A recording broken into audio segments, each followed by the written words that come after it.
Good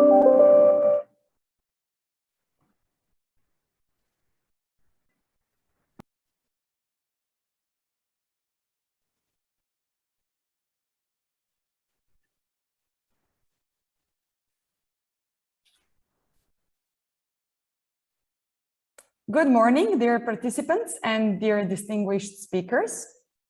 Welcome to the webinar, exploring a very dynamic sector of the blue economy, that of marine renewable energy.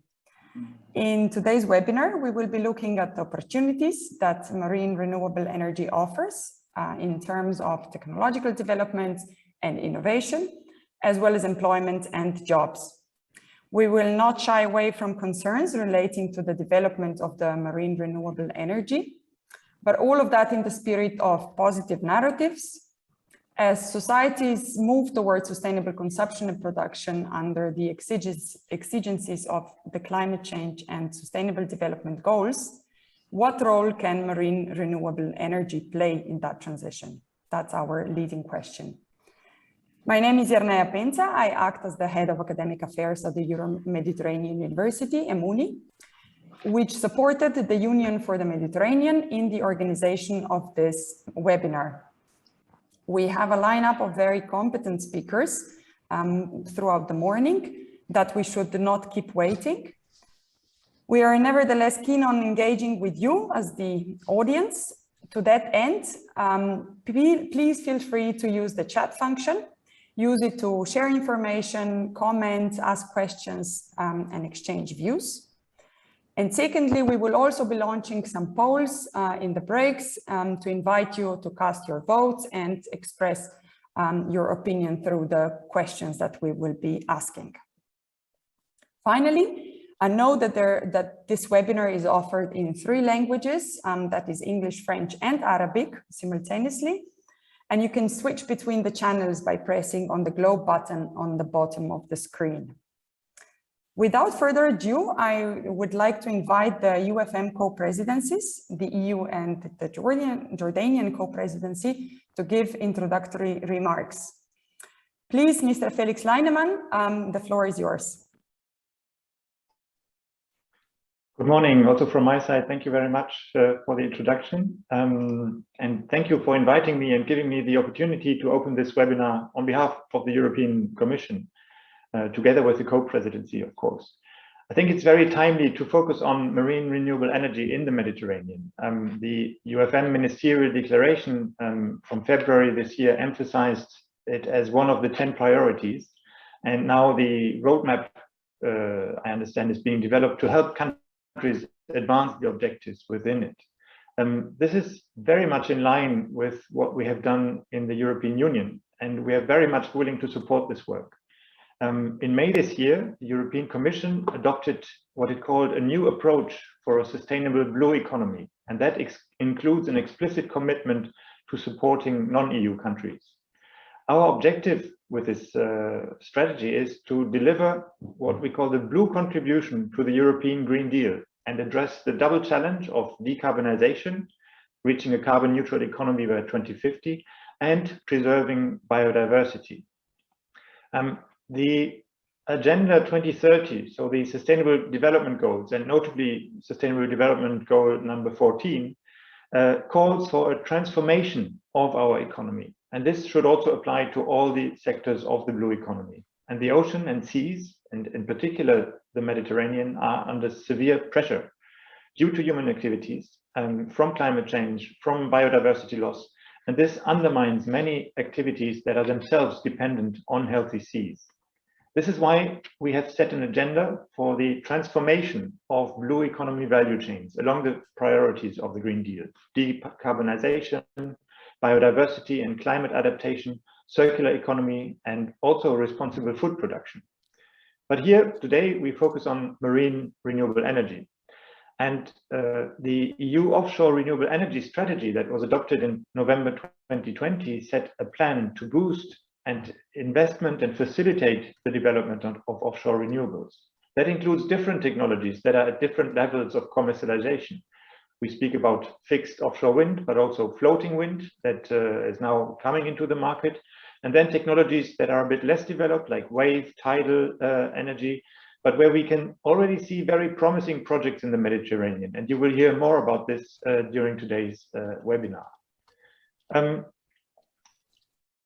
This can bring sustainable jobs to coastal regions, both in the EU, but also outside the EU. In the EU itself, the offshore energy sector, for example, already employs more people than fisheries.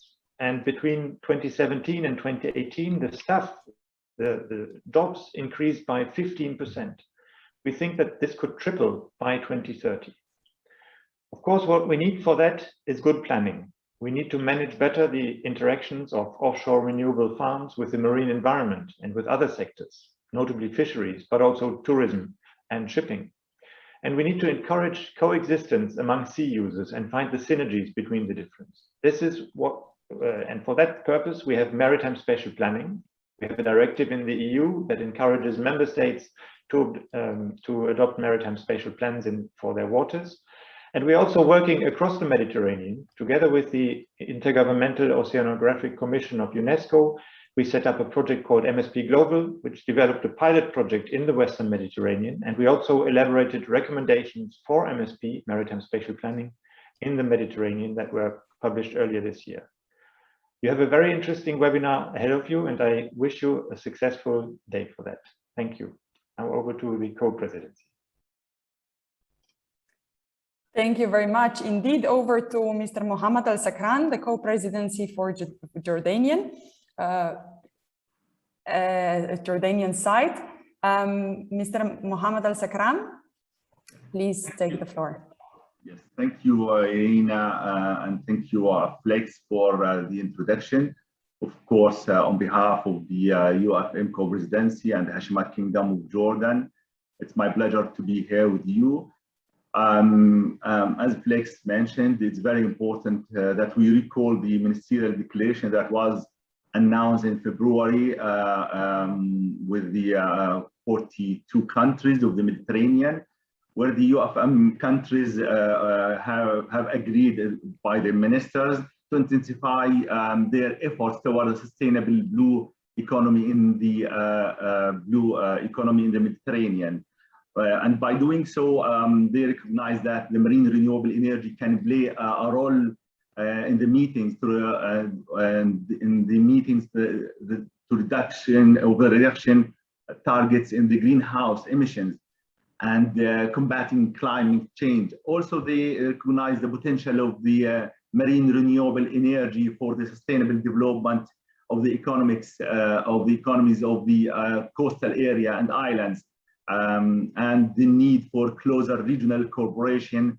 And of course, this is part of what we are trying to do in the Mediterranean, which of course, different initiatives as regional cooperation and as sub-regional cooperation. They also called for the cooperation on research and innovation toward the development of technologies capable of fully exploiting the potential of marine renewable energy sources in the Mediterranean.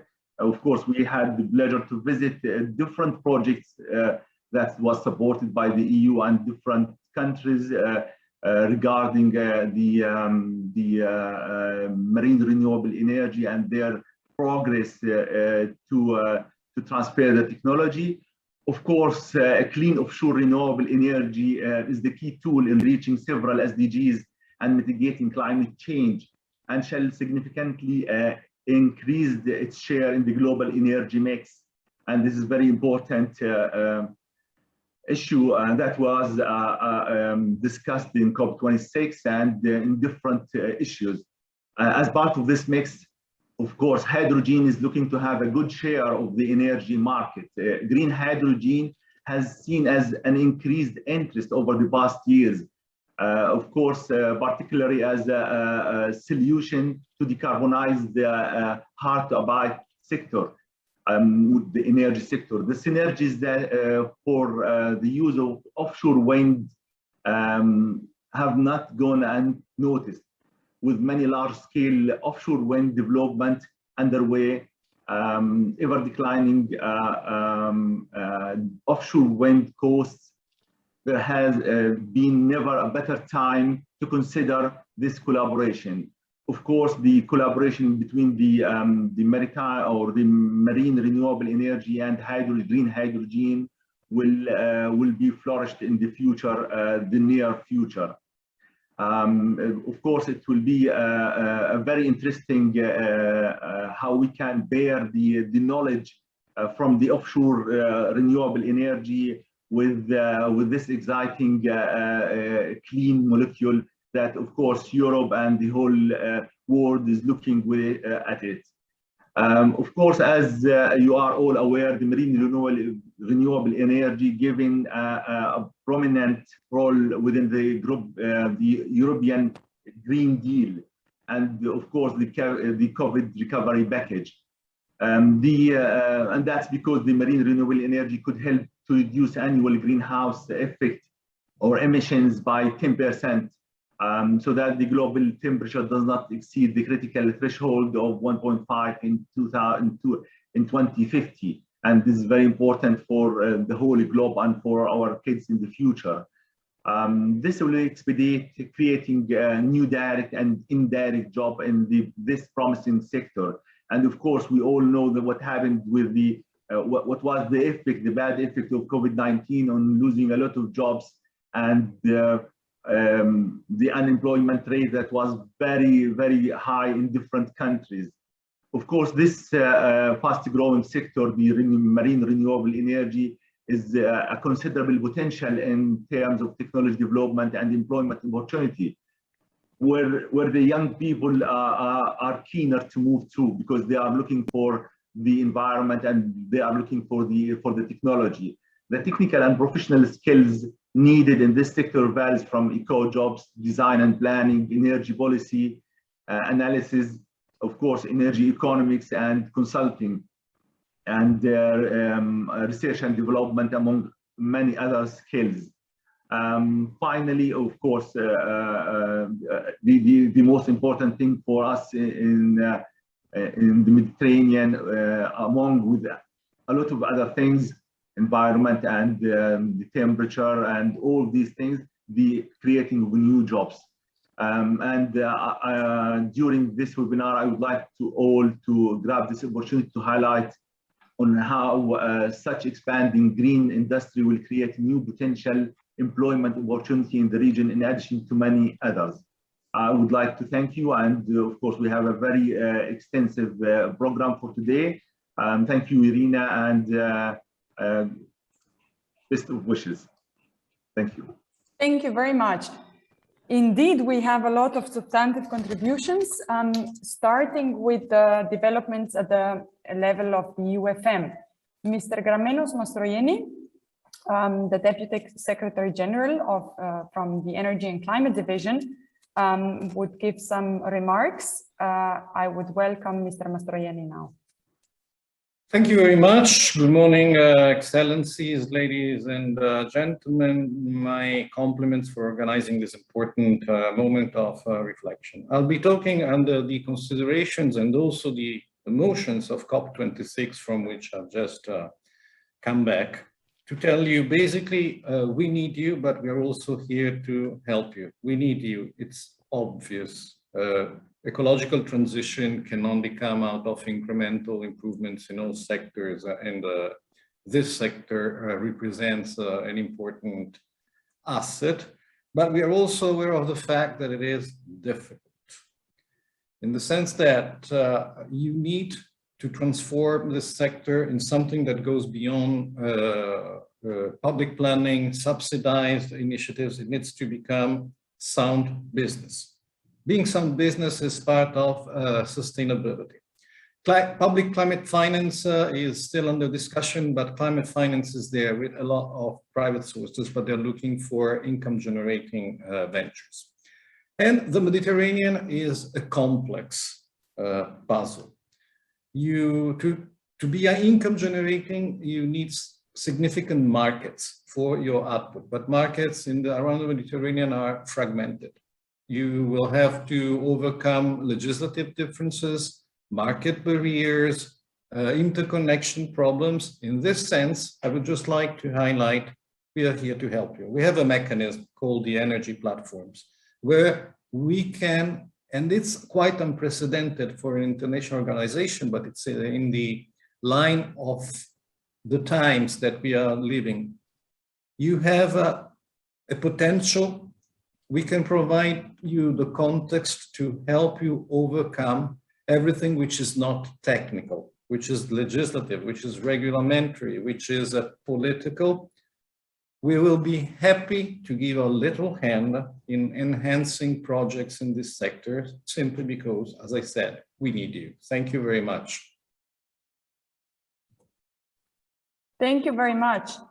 And Ms. Alessandra Sensi, the head of sector of environment and blue economy from the Union for the Mediterranean Secretariat, will build on that, I believe. Alessandra is actually also the driving force behind this webinar. Alessandra, please, the floor is yours. Many thanks, Yerneia, many thanks, co-presidency and colleagues for being here together. Indeed, this is a very important gathering. Well, just as you said, Yerneia, build on what was already mentioned by the previous speaker. Indeed, in February the 2nd, we have been having actually this important ministerial on sustainable blue economy, where among other areas and within, let's say, the expanded scope of collaboration among the 42 Euro-Mediterranean countries, marine renewable energies have been, let's say, tackled as an important challenge to look at together in the years to come. In particular, the ministerial is stressing the importance of the, of course, development challenge, also that these boost in marine renewable energy can give indeed to coastal areas and island, to the cooperation that can be boosted indeed on research and innovation on marine renewable energies. Employment challenges and potential have been mentioned already, as well as you know, the importance of looking at it within, of course, an integrated approach, integrated coastal zone management and maritime spatial planning together with other areas. Very importantly as well is to adapt also the relevant, basically, regulatory framework and facilitate, of course, the licensing process, ensuring adequate assessment and public consultation. So I'm sure that with today's webinar, we'll cover all these aspects and actually feed also the working group. Tomorrow we have a specific and targeted working group on blue economy with the countries. And on the roadmap, the roadmap is actually a tool that has been launched for the implementation of the Ministerial Declaration on Sustainable Blue Economy. So will become in a certain way a reference tool where different, let's say, process and projects come in indeed to meet the commitment taken by the 42.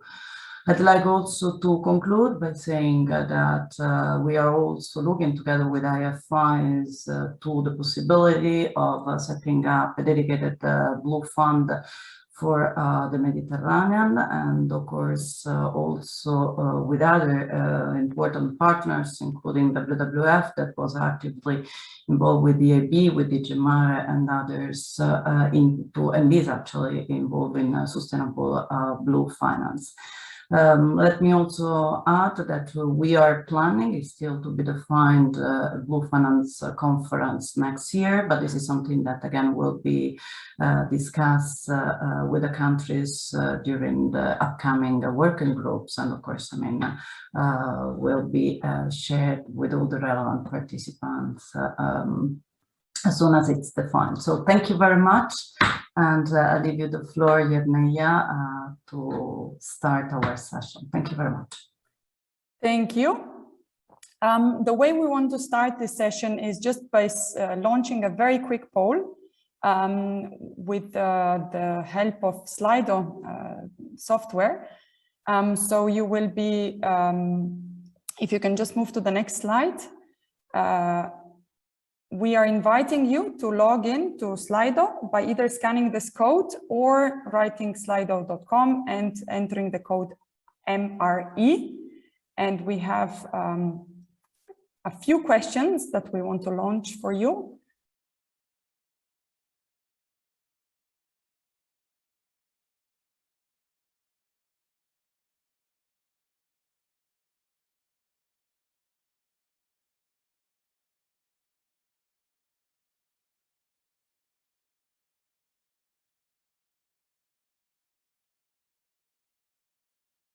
Excellent. We see that some people have already managed to log in, and we're getting some responses to the first question. I'll share the results very soon, just trying to get a few, like a threshold accomplished.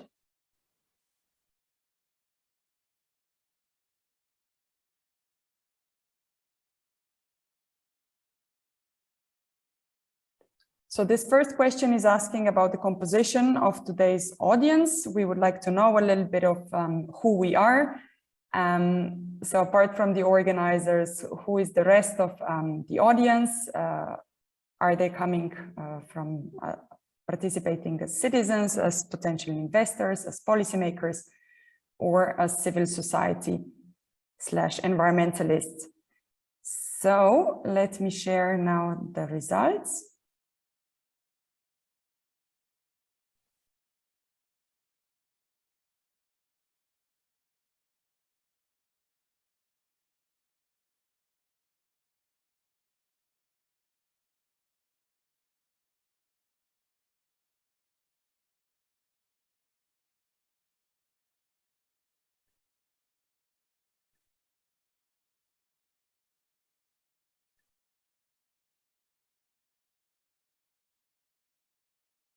So we have the majority of policymakers. Now the next question will be on the potential of the marine renewable energy sector to grow. Please cast your vote on this question.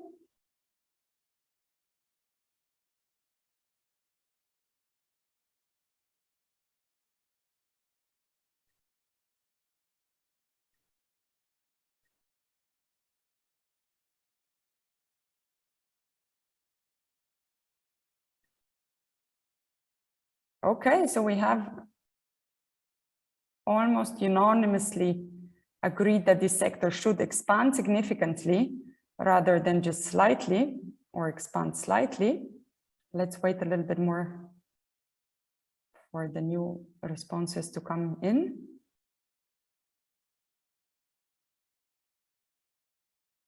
We have about 20 people voting.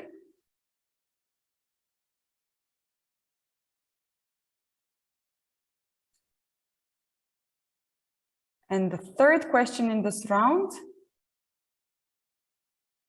will be about the technologies, the concrete technologies that you would most want to see expanding. So that's building up on the previous question. And we ask you to select 3.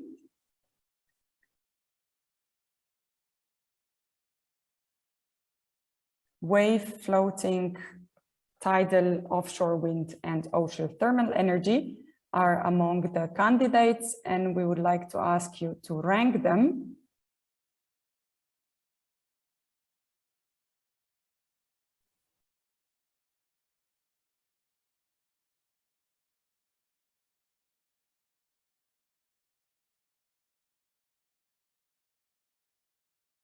I guess the question is a little bit tricky because we ask you to rank from 1 to 3, with 1 being least wanted and 3 most wanted. And I think probably some people might have interpreted this question differently, from 1 being most wanted.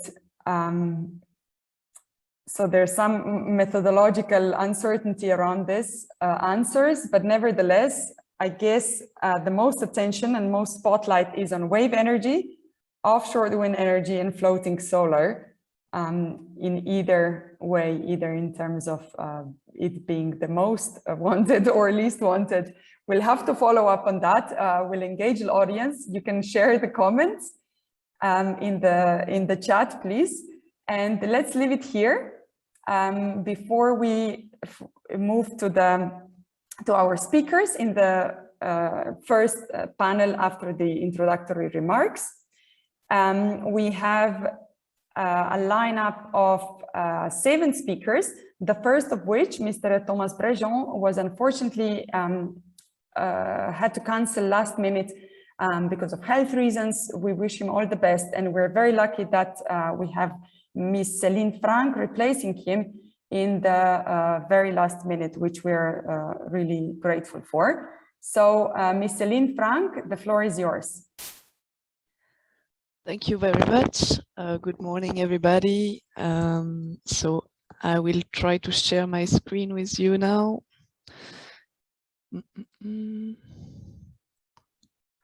I hope it works.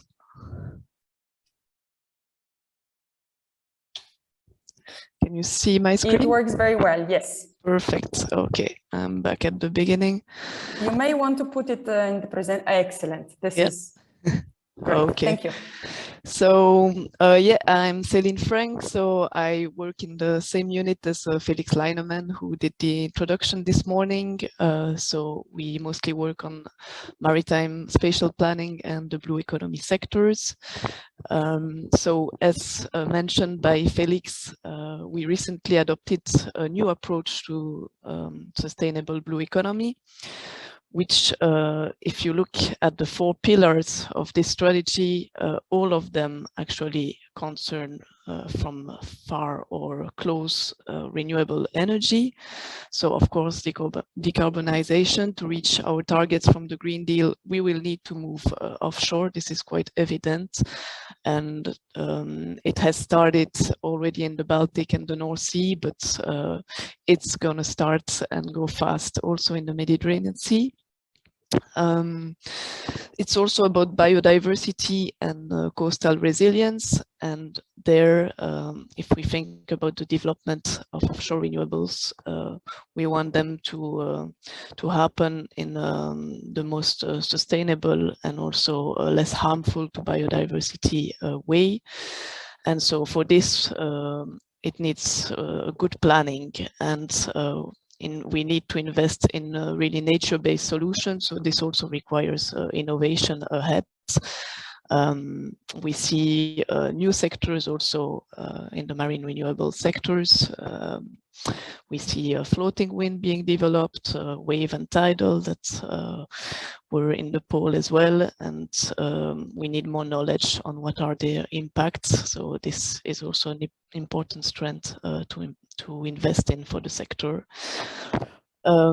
Responsible food systems. So there we can see a link in what we call multi-use. We see more and more of these projects being developed in the North Sea and in the Baltic already. And we hope these become a bit of the norm. So seeing, for example, aquaculture being coupled with an offshore wind farm.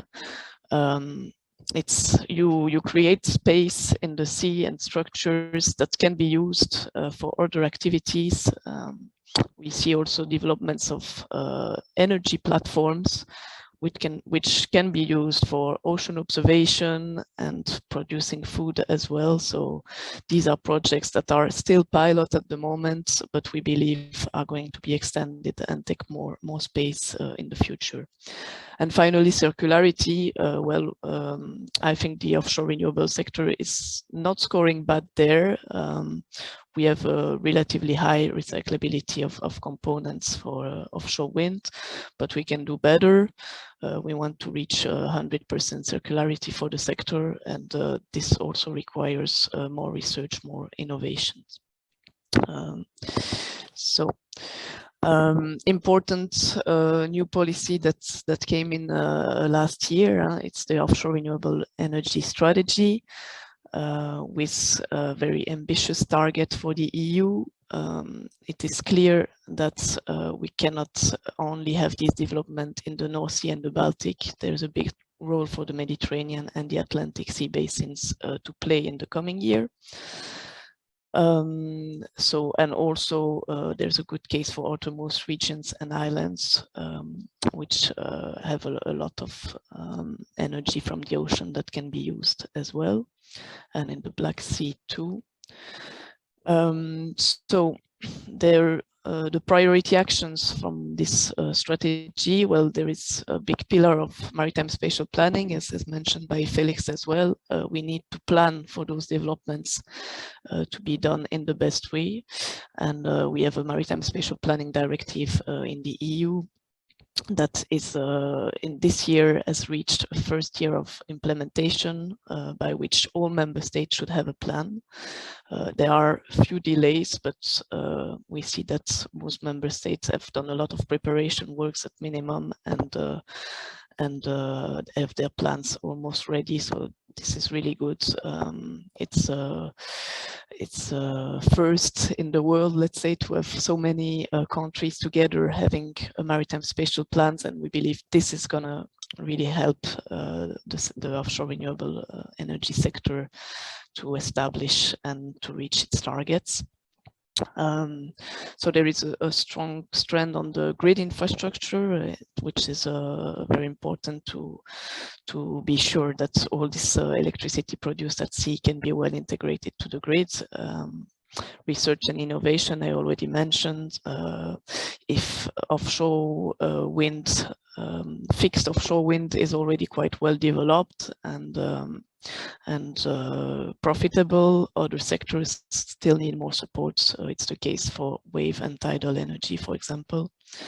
And we want to support the whole value chain as well. We have already big parts of the value chain that is being produced in the EU. We want to see also more of this in the future. So, as I said, there is already a strong pipeline of projects in the Atlantic and the Mediterranean Sea, even if there is not yet that much in the water, but it is evident that this is going to take off soon, and there are big actors already in the game in the Mediterranean.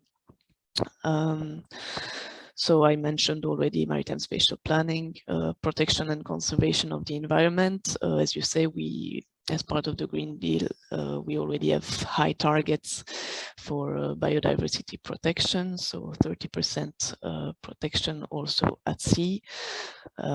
It is possible to couple the offshore renewable energy developments and nature protection. In fact, we published a guidance about that together with the EU offshore sustainable energy strategy. And so we try to help, in a sense, member state to couple these two things, because it's not only about putting something in the water and saying this is a protected area. You really need to build with nature to do such a thing.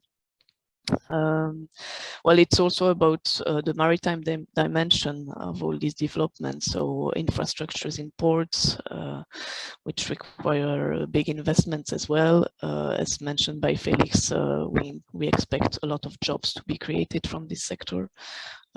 We see where it is more developed that there is already a lot of new jobs and new qualifications needed. So we're also working on the skills part, making sure that we have enough skilled workers for these sectors.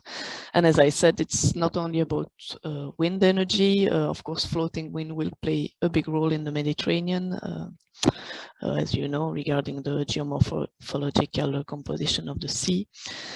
But it's also about solar, wave and tidal energy production. And for these, there is a big role for SMEs, because at the moment, it's a sector that is really mainly represented by SMEs in the EU and relies a lot of on innovation. We see everyday new innovation in these sectors. And this is very positive. There need still help to become profitable as well.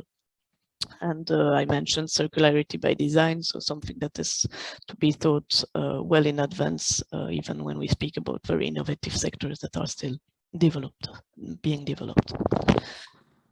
Okay, and what supports exist already? This year we had a big high-level conference on offshore energy as a follow-up from the strategy in October, and there is a strong political consensus around Europe on this reaching these goals. We also set up an expert group on offshore renewable energy as part of the Clean Energy Industrial Forum. That was done right after the high-level conference with sectors from all across the EU. And we still need, of course, to finance research and innovation. Horizon Europe is helping there. We have a lot of projects on floating wind, notably, also some on offshore, on tidal and wave energy, and specific one on this topic of including the natural and social environment in those developments. As part of the MFAF, the European Maritime Fisheries and Aquaculture Fund, we also have the blue economic goals that are, some of them are targeted to maritime spatial planning, but also to offshore technologies. There is a call currently on maritime spatial planning cross-border projects, so you can, it's still open for application, and it will look mostly at maritime spatial planning as an enabler for the European Green Deal. There are also Green Deal calls, as you're well aware, sea basin strategies that support notably those new technologies, and regional funds, Interreg, etc. So a few recent initiatives on maritime spatial planning and marine renewable energy in the Mediterranean. We're going to set up a blue forum. So this one is going to be covering the whole EU with the aim of preventing conflicts that could happen between different sectors at sea. And also, as I mentioned earlier, exploring the synergies that are possible and should be thought of well in advance, and will happen more and more. So this blue forum, yeah, as I said, will cover the whole EU, but we'll have probably branches into different sea basin. It's a work in progress from our side. You might be aware that we have a MSP Med project ongoing. So yeah, it's a collaboration project on maritime spatial planning, which covers EU member states, but also third countries that are surrounding the Mediterranean. There's also a new initiative, bottom-up initiatives actually from NGOs and offshore wind developers and transmitters that is called Ocean. It's Offshore Nature Coalition. And they announced that they are going to have a branch in the Med as well. Now they have started to work mostly in the Baltic and the North Sea, producing recommendations and trying to have strong commitments as well from the industry on what concern relation between nature and energy production. Mentioned by Felix as well, the MSP Global, which had a specific pilot project on the Western Mediterranean available on their website, and recently updated their general guidelines on maritime spatial planning. And there is some good case studies and examples also about offshore renewables in there.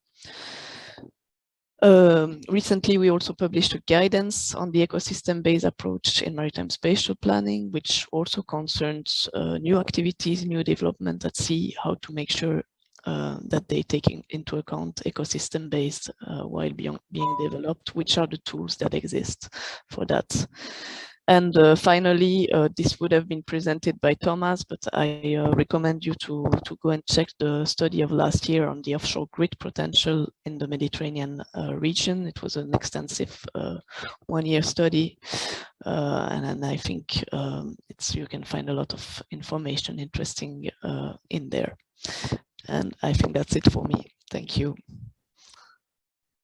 Thank you very much. We will share the link to this study that was sent to us by Mr.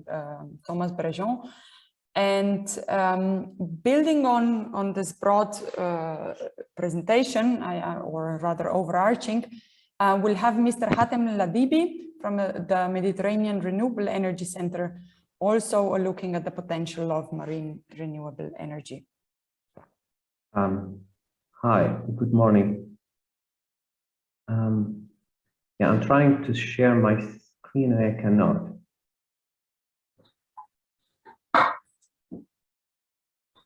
Okay. Did you manage? Everything's fine? Excellent. Super. We see it clearly. Okay.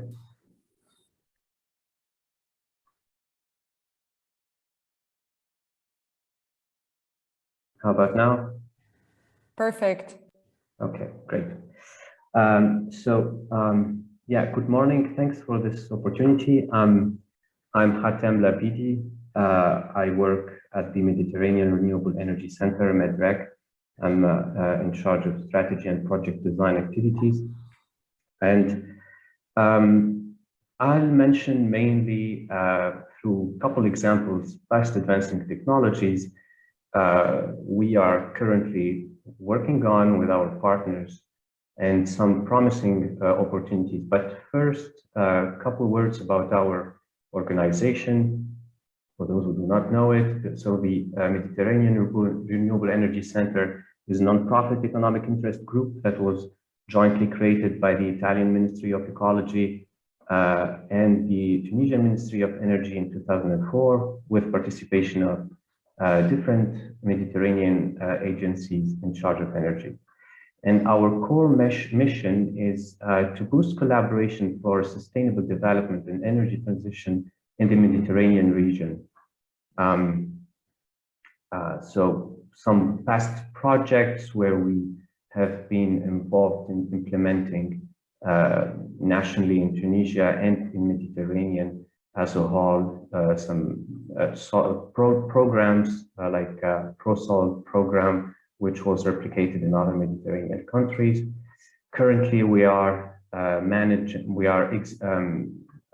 coordinator of several EU-funded projects in different sectors, mainly green transition in agriculture, but also in the building and renovation sector, either as executing agency of bilateral projects or as coordinator.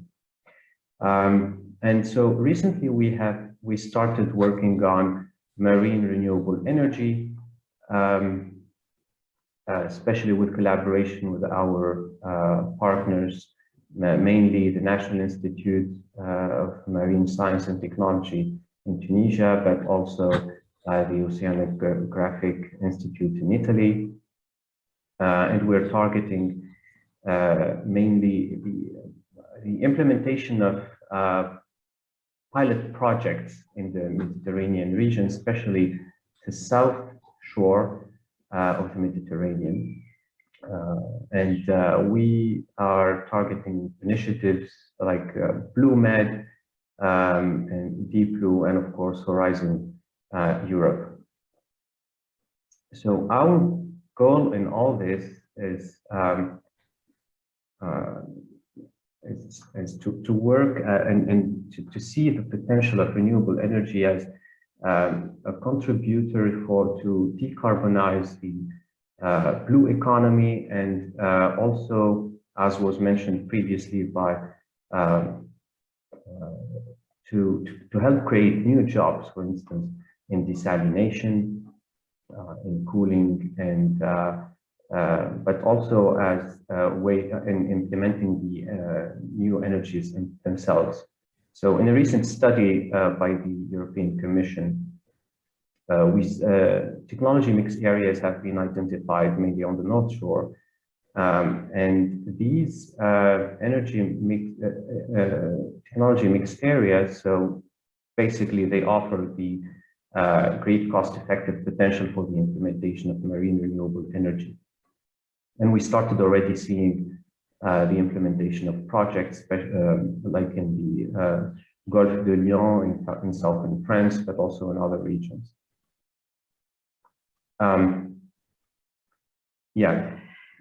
And so here we see the potential of, I take two examples actually, the offshore wind farm development potential in the Mediterranean, and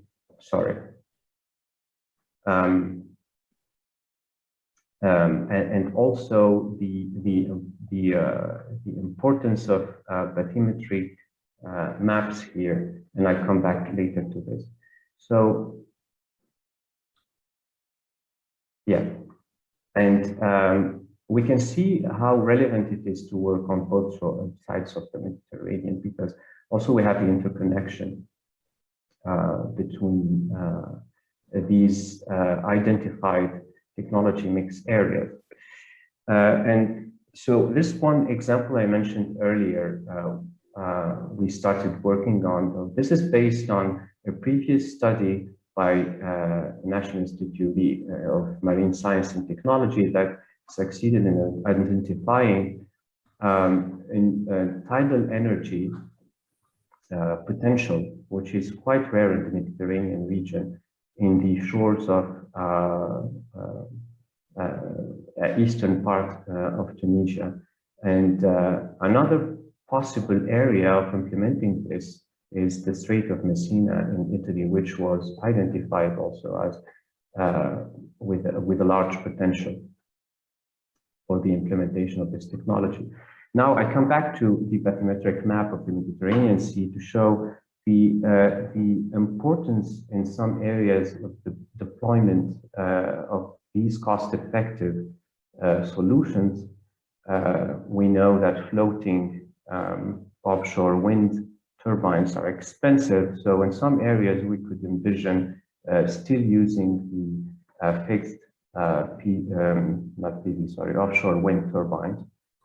And in the same study, it was revealed that, for instance, here in an island, and I guess the next speaker will develop more on islands, in the island of Kerkena here, we can have a large potential for the exploitation of offshore wind, and still with low depth, so still far from the shore, but with low, so there is no need here to use floatant PV, but still, even in some areas where we can use floatant PV, so this is the second innovation we're trying to work on. So we thought here we have a large potential for offshore wind. So, but also there is a potential to use PV. So why don't we couple both? And we looked at the literature, and sure enough, we found recently a study conducted in Spain that showed the potential of coupling technology, so offshore wind and offshore PV. And this study that was conducted in northern Spain here showed that an increase of the power output per unit surface area marine space. So basically, we are making a better use of the space than what we would do if we had standalone wind turbine farms. But also we improve the quality of the power output by reducing its temporal variability. And this is briefly what we can see. The monthly energy production at this site, well, this is calculation, of course, but we need to implement pilots. And the pilot site I showed earlier, which we started to work on, the design of a project in that area, could have a high potential because of the higher potential for PV. And then, as was mentioned by two of the previous speakers, we think at Medite, and we started working on this, the importance of developing power-to-X and expanding power-to-X in the Mediterranean to produce green hydrogen, which is now a big deal of strategic importance. An example here is the wind power hub program in the North Sea, and the aim is to, as they say, to develop a solid knowledge base to ensure that countries choose the right solution for unlocking the potential in that area. And I think, given all what we saw previously, we can we can design systems and implement this in the Mediterranean area too, because it has a high potential. So yeah, and I guess I'm running out of time, so thank you for your attention. Thank you also for sticking within the time. Indeed, we're quite pressed for time. As a next speaker, Mr. Gianni Chianetta will bring these discussions in the context of islands. Mr. Gianni Chianetta, please take the floor. Hello, everybody. Thank you, first of all, for the invitation to this very relevant webinar. As I was informed that there was only a short time, I don't have a presentation, but I will address some key messages. First of all, Green the Islands is an organization focused on supporting island strategy toward the sustainable transition and the implementation. And as was underlined by the previous speakers, islands represent an opportunity to test, of course, innovative solutions. Islands have a problem of space. And so the floating solar wind is very relevant for the islands, and of course the solution, there is not one solution, one energy solution for islands, but the solution is the mix, and the hybrid solution that mix together with supported by smart grid storage is really the way to go for the islands. In Green the Islands, we have an observatory with task forces, and one specific is in cooperation with Wind Europe, which is the European Association of the wind sector. And this task force is focused on floating offshore wind for the Mediterranean, which is, as was said by previous speakers, has an high potential, and of course due to the deep water, of course floating is a very good solution. There are already some countries, islands that have defined some targets. For instance, I'd like to recall Canary Islands that targeted 500 megawatt of floating offshore wind by 2030 and 2 gigawatt by 2040. In our task force, we have also Crete, who is also considering significantly the floating offshore wind, also because is more accepted even than the wind in inland.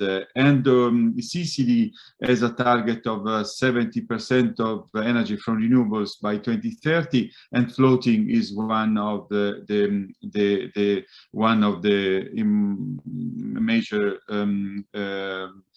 potential source of energy among the renewables, and they are developing one fast project, and Malta as well is considering the floating offshore wind. What has been underlined, of course, by many countries, many islands, that in order to reach an economy of scale, of course, we need to have a project of a certain size, like around 200 megawatt. And there is an interest in having cross-border initiatives, no? Which is where anyway different islands, even if countries can share anyway a big project in order to find an economy of scale. An important point, and of course that industry is waiting for a clear anyway national maritime spatial planning. The deadline is over, and of course there is a big requirement from the industry on a clear target in order to address the strategy. The technology represents a great opportunity because and of coexistence between wind farm with nature and the fishing sector. In fact, the industry is developing also some services, let me say, from the floating offshore wind for the fishing sector, starting, for instance, on also on Wi-Fi and other services that can be provided offshore. And I'd like to underline that on the topic of the acceptance, that when you go far, US plan and installation after 12 is so-called nautical miles, which is around 22 kilometers, the offshore wind turbines disappear. So it's very important to, at not a huge distance, really you cannot see the effect, and the technology is going to reduce a lot the cost. The industry is planning to reach between 40 and 60 euro per megawatt hour by 2030, which is very important. And of course, this will depend a lot on how fast will be the policy, how easy will be the permitting. It's very important, of course, to really for the benefits for the islands communities to have an engagement of community industries and central governments at an early stage of the plan, the local plans. Of course, floating offshore represents an opportunity for green jobs, but there are, I'd like to underline some recommendation that came out from the observatory, Grid Energy Convention and the workshop really a few weeks ago in Europe, the importance of increased local competencies to approve project and to speed up the process, simplify the number of administration involved. Of course, as I was saying before, more transparency on information, on procedures, guidelines to submit project, etc., and also clarity on the envelope permitted, like for instance the distance from the shore. Of course, industry is waiting for auctions, and the proposal is really to fix some scheduling for the auctions, and then really try to accelerate to reach that target, because the industry see the postponing of this scheduling, which is not good for the strategy. And of course, as I was saying, engage all the stakeholders at an early stage. Sometimes there is the need of really cooperation between the islands dimension and stakeholders and the national stakeholders. Because sometimes the risk is that some plan arrive from the central government, but without a proper engagement at local level. This is are the key messages on the wind, where we have the task force. But of course, solar is also, as mentioned by my colleague before, also an opportunity. There are some challenges in terms of technology. Of course, the tide wave, the corrosion, but in reality, some projects are already in place, and also the solar represent an opportunity. So these are the main recommendations from the islands. and meetings like these are very important. And we are planning for the next year to have a specific workshop of the observatory on offshore solution for islands. And of course, we will invite, first of all, the organizer and all the participants to those meetings. Thank you very much. Thank you very much. We move on to the next speaker, Mr. Roland Rösch from, my apologies, I have unintentionally skipped Mr. Erik Gertski from the UN Global Compact, who will zoom in on one of the issues that has been mentioned quite a few times already, and that's marine or maritime spatial planning. We'll be looking at how MSP, what role MSP can play in the planning of the growth and expansion of marine renewable energy. Mr. Erik Gertski, the floor is yours.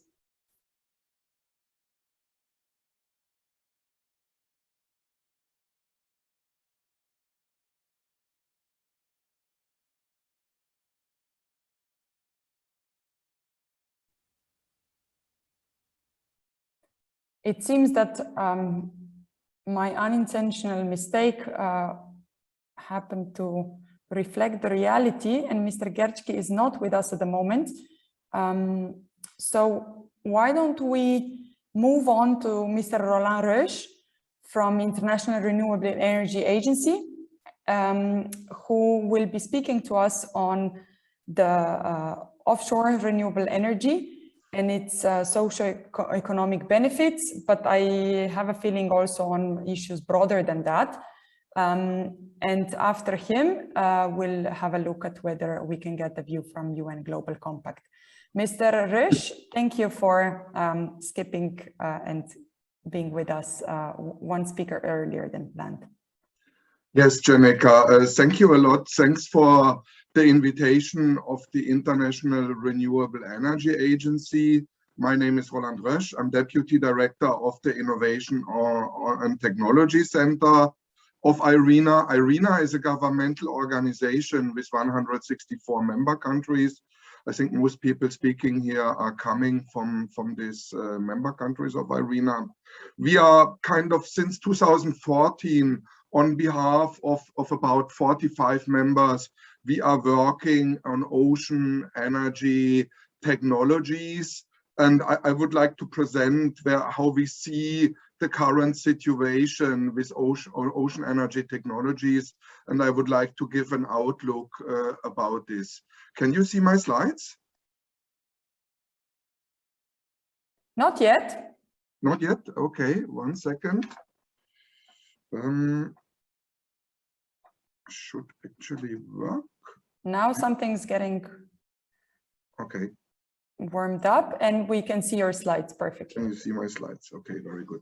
Yes, I would like to speak about some studies that we recently did on the ocean energy economy, on ocean energy technology potentials, and how ocean energy can fostering a blue economy. So what we see at the International Renewable Energy is that ocean energy projects have successfully tested full-scale prototypes, but now stronger emphasis needs to be placed on improving the economic case. At IRENA, we have analyzed latest breakthroughs in the sector that are driving ocean energy into new business models with additional revenue streams.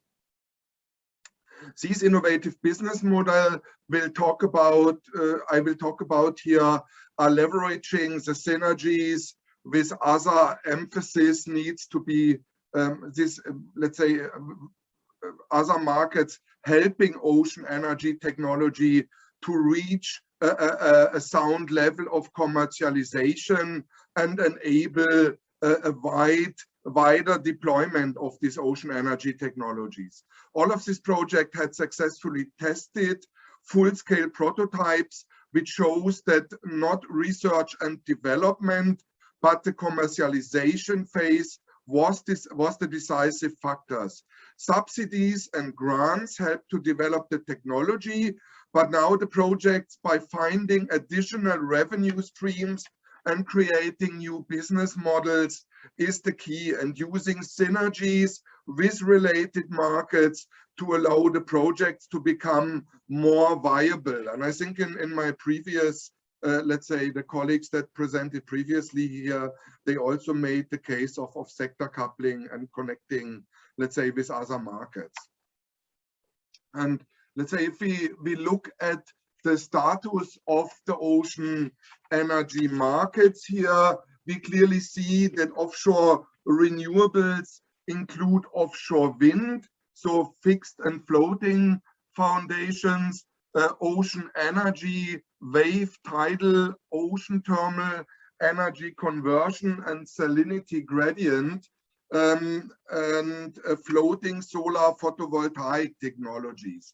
If we look at these technologies, the current global cumulative installed capacity across all ocean energy technology is about 535 megawatts. So not really a huge amount of ocean technologies in place by now, and the main part is related to tidal stream. I think more important is, let's say, that energy harnessed from the ocean through offshore renewables can contribute to the decarbonization of the power sector and other end-use applications relevant for blue economy, like shipping, cooling, and water desalination. Offshore renewables can also provide significant socio-economic opportunities to countries with coastal areas and island territories, such as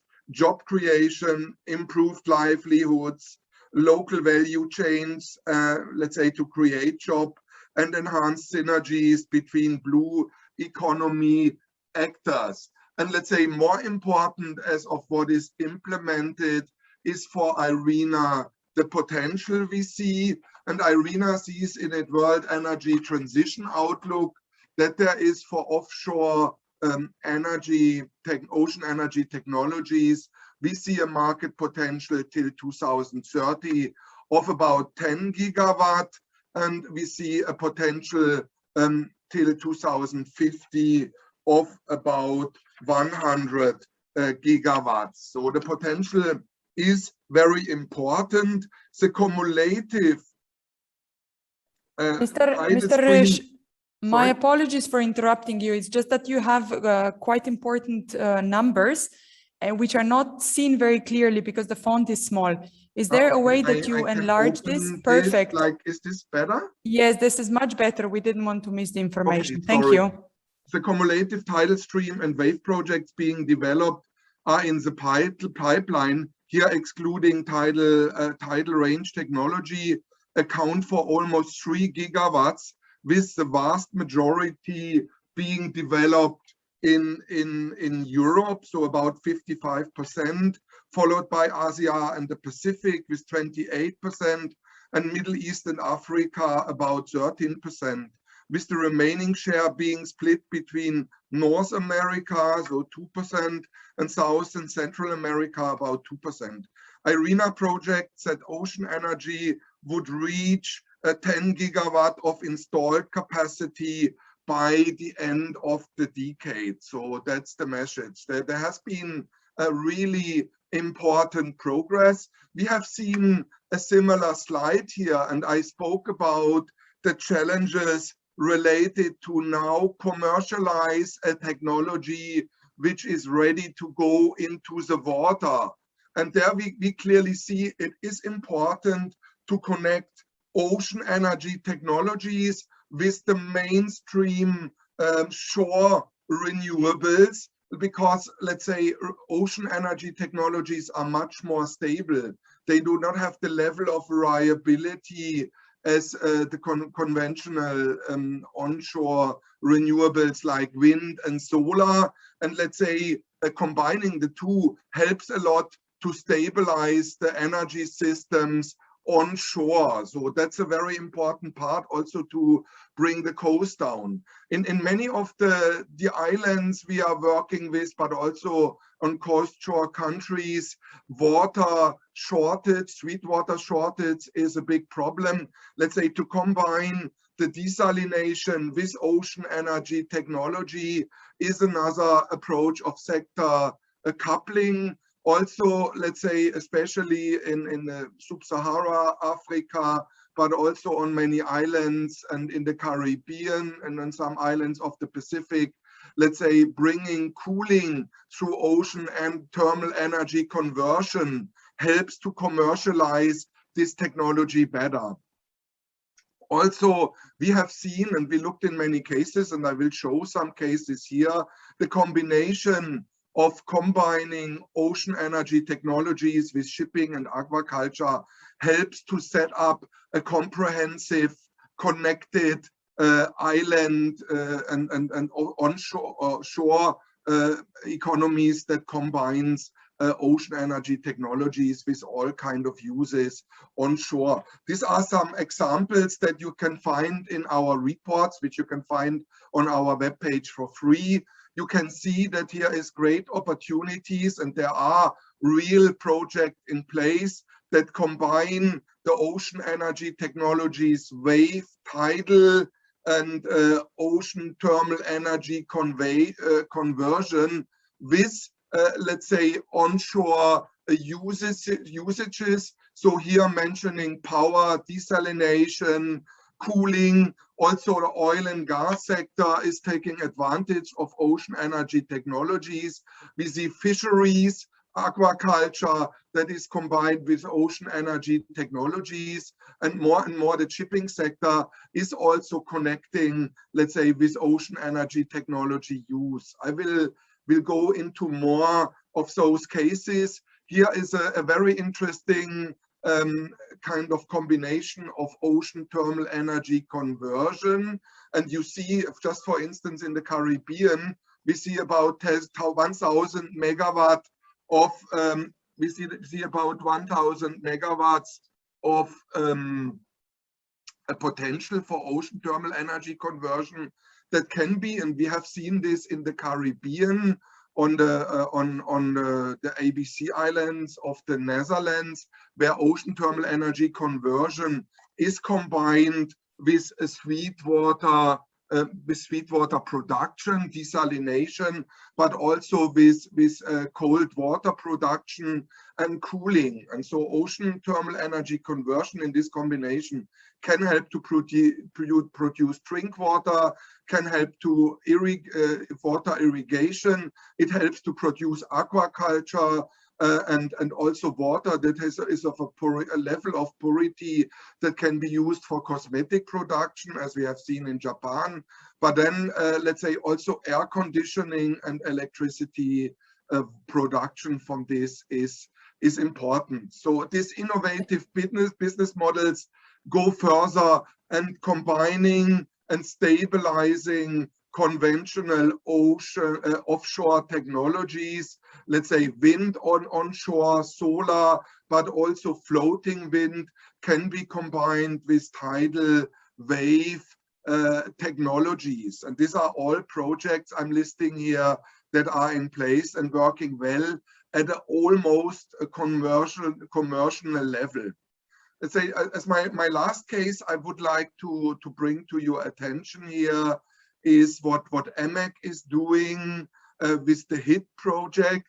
They have combined, and this is a center that is studying and developing ocean energy technologies, and there is a test center that is testing on Orkney Island ocean energy technologies, and they combine onshore renewables with offshore renewables and have developed this further with producing with a 75 kilowatt hydrogen fuel cell hydrogen, which is then used for shipping and energy storage on Orkney. And this is a very, very interesting project that has a very high potential to link ocean energy technologies with the upcoming economy of hydrogen. I would kind of, to summarize here, my key recommendations, what is needed to unlock the ocean energy potential. On the technology side, we have to cooperate closer and to find ways to standardize the different concepts of technology to achieve cost reduction. So there are still too many different ways in doing similar things. A certain standardization will help to bring the cost down here. Let's say IRENA is trying to partner with the European Space Agency and others to conduct a global resource assessment campaign on what ocean energy technology potentials are available. This is a key constraining factor for ocean energy technologies. The ocean energy potential in many places on many sites is still unknown, and that needs development. Let's say developing test centers and set up cooperation for test centers and get a capital grant funding for research and development is key for IRENA. Let's say on the environmental and social side, is important to improve the access to baseline data. Let's say what kind of number of jobs has been created and what is the potential. Also, what is the best way to engage all stakeholders of ocean energy technologies to be part of this multiple sector coupling approach. On the policy side, we working closely also with a partner, with Ocean Energy Europe. We see that joint policies across regions are necessary to set, let's say, support with premium prices, the development, also to promote innovative business models in cooperation with public-private partnerships, which have proven to be very good in China, but also in other regions. Let's say then find ways to regulate in a way that ocean energy technologies can be effectively combined through policies with other services. And then, let's say, innovative financial structures is very important. So how can we develop tariffs that are better placed for financing these ocean energy technologies? Of course, infrastructure is a key thing. We have to make sure that policymakers help to support the availability of networks and engage and inform, let's say, the private sector to set up a supply chain in all the places where you want to get ocean energy technologies in the water. And let's say synergies with other renewable energy technologies I mentioned to develop the link that ocean energy stabilizes offshore conventional technologies, and vice versa is important to have these hybrid systems. Last but not least, I don't want to go in detail, only one sentence. IRENA has set up a collaborative framework. Under this collaborative framework, we work very intensively with 40 member countries of IRENA. We have worked with Italy in their presidency for the G20 on an ocean energy offshore renewable report that outlines what developed countries have to do and can do to bring ocean energy technology forwards. This has been put on the G20 agenda and is really a very good impact we achieve to bring higher ocean energy technologies on the international agenda of developed countries. Thank you a lot. Thanks for having me here, and I hope that was an interesting presentation for you. Thank you very much. Indeed, thank you. It's been very rich and slightly, I guess we give everyone too little time for their presentations, but we're quite packed and we'll be looking at some of the environmental concerns, but also solutions and foremost views from the point of view of an environmental NGO, and that's WWF, Mediterranean Marine Initiative. Mr. Mauro Randone will be speaking on behalf of WWF Mediterranean Marine Initiative. Mr. Randone, the floor is yours. Okay, thank you very much. And first of all, thank you for the invitation and giving us the opportunity to share our perspective of the development of the sector in the Mediterranean. I really think that this webinar is extremely timely. So first, I wanted to emphasize the fact that offshore renewable energy is central in our strategy in the region and in our vision of a sustainable blue economy.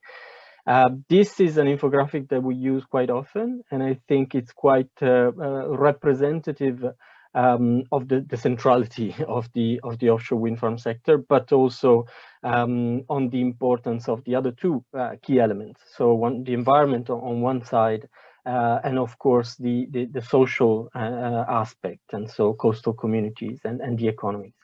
So for us, our position is particularly interesting because we are right in the middle. So we want the decarbonization, but we are also a conservation NGO. So we are advocating for nature protection, and at the same time, we work with coastal communities. In the Mediterranean only, we have something like 30 pilots as of today of small-scale fisheries co-management, and we know that small-scale fishery is one of the sectors that is very often opposing these developments.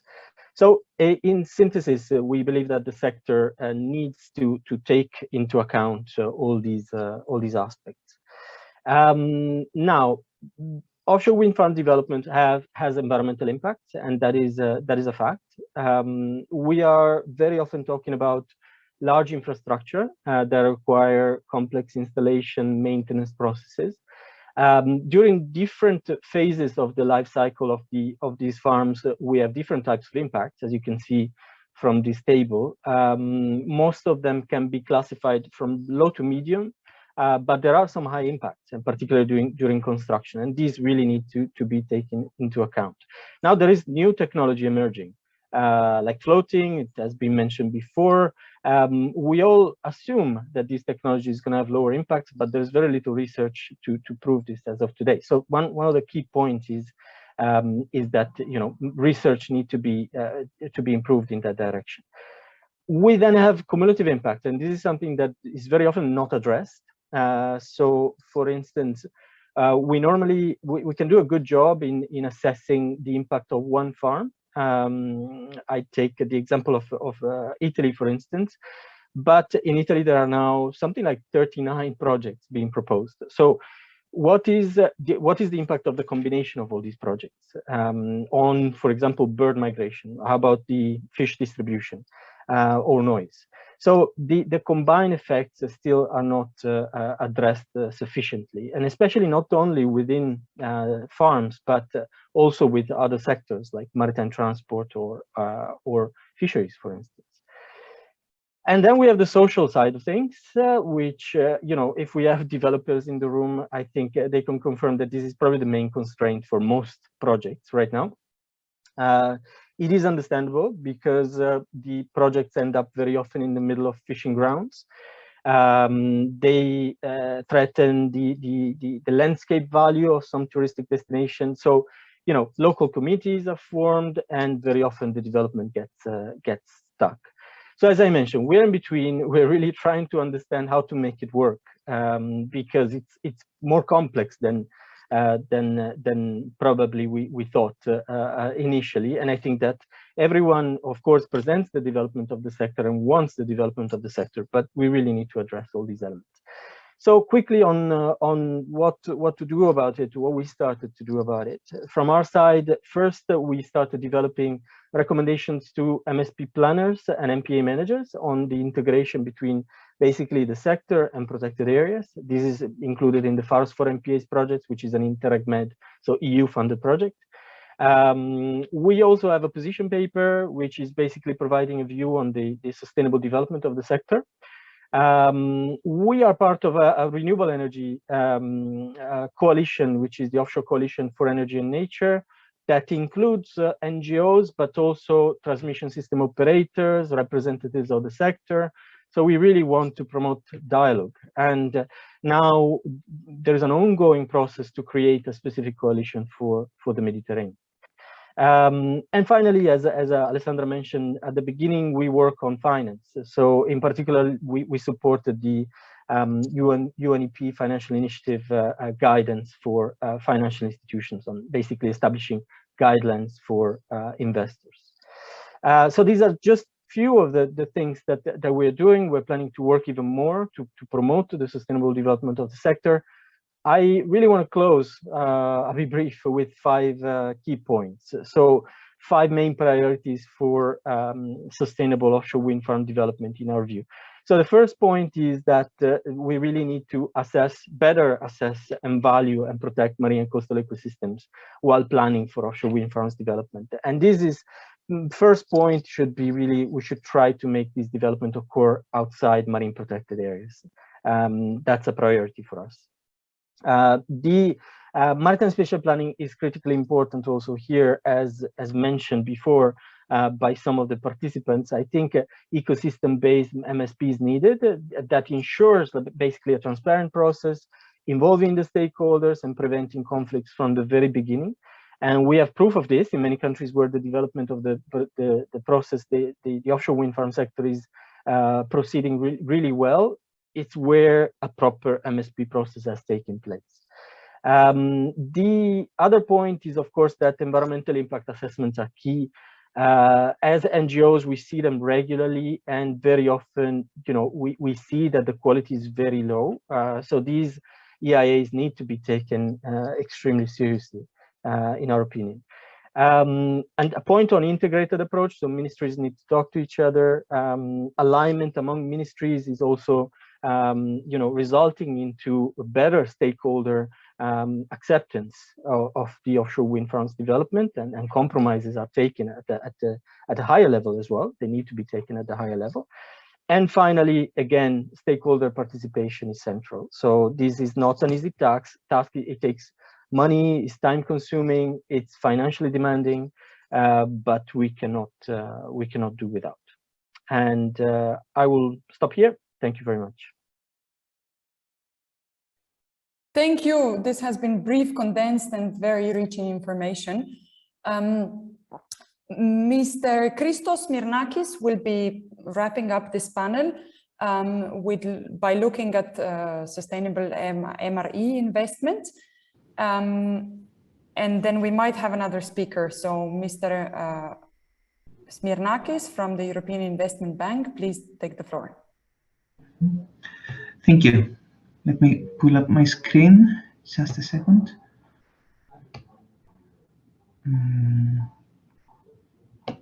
You see my screen? We do. We see your slides. Perfect. Thank you. Thank you. Thank you very much. Thanks also to the team of the Union for Mediterranean for the invitation. It's a pleasure to be here with you today. I really enjoyed the previous speeches, and they set the context perfectly. I will start briefly by introducing the bank, and then I will outline the experiences of the bank in the floating wind sector, in particular, as it was already argued that this is going to be the most important technology for the Mediterranean due to various reasons. To begin with, the European Investment Bank is the lending arm of the European Union, and we're the main instrument to implement policies set by the European Commission. On that, we have committed to very ambitious targets. We will be mobilizing 1 trillion in climate and environmental investment by 2030. We will ensure that at least 50% of our lending goes to climate and environmental projects by 2025, and align all our operations to the Paris Agreement. In the blue economy sector, we have several initiatives ongoing, like the Clean Oceans Initiative, the Blue Source Initiative, and also we are co-founder on the Sustainable Blue Economy Finance Principles. We are co-founded these principles with the European Commission, WWF, and the World Resources Institute. And as Mr. Radona said, these principles is going to be the guiding instruments for investors and financial institutions to enable sustainable development of the blue economy. In offshore energy in particular, the European Investment Bank has been supporting the sector since 2003, and to date we have financed more than 33 projects which account for more than 11 billion euros. And this is all in offshore wind and offshore electrical energy transmission projects. Obviously, most of it, all of it is on fixed bottom offshore wind. However, the bank also ventured into the financing of wave energy conversion technologies. In 2017, we financed the commercial demonstration of the wave roller technology. And we also were the first bank to provide project finance in a floating wind farm. This is the Wind Float project in Portugal.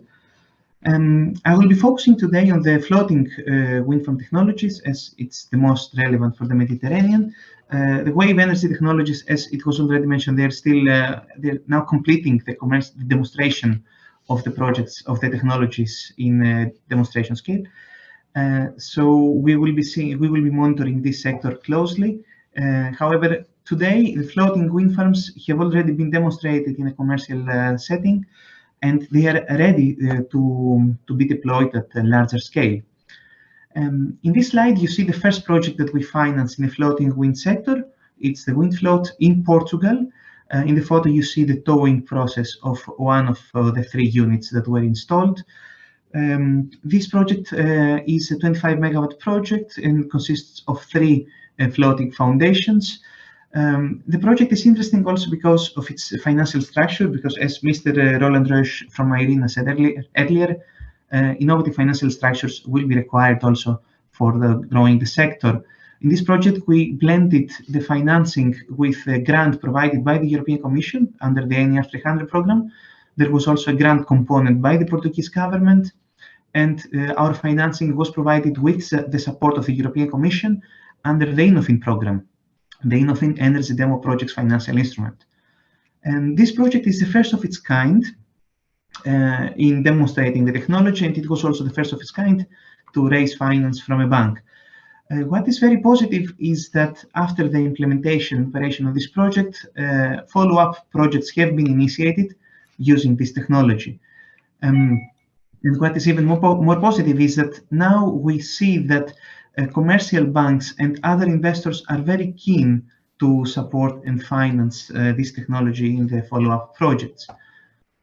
Going forward, we are now following also the floating offshore wind program of ADEME in France, and we have approved 2 of these projects we have approved these projects in the board of the bank, and these projects are scheduled for start of works in 2022.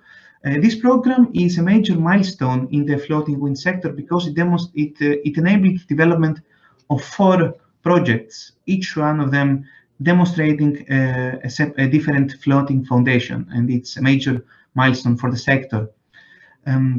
So we will be making such announcements in the coming months. A few words on the experience so far. The experience with WindFloat and the development so far in France confirms the benefits that we were expecting to see in this sector. There is a strong local content. The manufacturing and assembly works create a lot of jobs in the points of implementation. Obviously, we confirmed that the sea depth and the offshore installation activities are possible and feasible, and it should not be posing a risk for the investors. Also, we confirmed that the impact on the seabed and the impact of the project in general was very low. And some observations that we can draw at this stage is that in enabling the sector, the investors and the authorities should be looking at the technology readiness of the solutions that are chosen, the experience of the promoters and the contractors, and the supply chain, which is very important. The supply chain for such a complex project has the potential to delay the implementation of the project and to put the project at risk. So this is very important. There will be many contractors working on the implementation of these projects, and appropriate management will be necessary. I want to close with repeating some of the main messages from previous speakers as well. It's very important that targets for floating wind capacity are introduced at member state level, and the appropriate government aid is introduced to provide appropriate signals to enable these projects to be developed and invite investors as well. it's very important to support the development of the supply chain and the development of port infrastructure. It's going to be critical for the capacity that is required. And of course, last but not least, it's very important to continue to support SMEs working on the supply chain and SMEs innovating in the floating foundation and the wind turbine concepts. So I think I reached my 6 minutes. So thank you very much for your attention. Thank you very much. I smiled at your alarm, which was really what a lot of speakers do and is rarely heard. Thank you for your intervention and for also, of course, sticking to the time. We are pleased to have another speaker in this very panel, replacing from UN Global Compact. Yeah, Ms. Marta Selwyn just jumped in last minute. There's been a change, and if we can have a very brief intervention from you, that will certainly enrich the webinar. Thank you. And yes, this was very last minute, so I do apologize all that this is not the most constructed, put together presentation, but I would like to tell you a little bit about what we've been doing, particularly around marine spatial planning and then offshore renewables. So just very quickly, thank you for the introduction. I'm Martha and I work for the United Nations Global Compact. For those that don't know, this is the part of the UN that works with the private sector. So we work a lot with companies and a number of ocean industry, shipping, offshore wind, and really help them sort of integrate sustainability into their practices. Now, what we've been doing in our offshore renewable working group is we got together, I think around this time last year actually, and looked at kind of what are some of the bottlenecks to sort of advancing offshore, but in particular offshore wind. And it all came in the end back down to marine spatial planning. And this was very interesting because this was coming, you know, from a very industry-led group, bringing together a number of industry stakeholders and sort of getting from their perspective and what some of these bottlenecks were. And, you know, throughout the process, we kept on talking about, you know, how to better communicate and understand different needs from other ocean users, looking at the fishing industry, looking at NGOs, conservationist stakeholders, etc.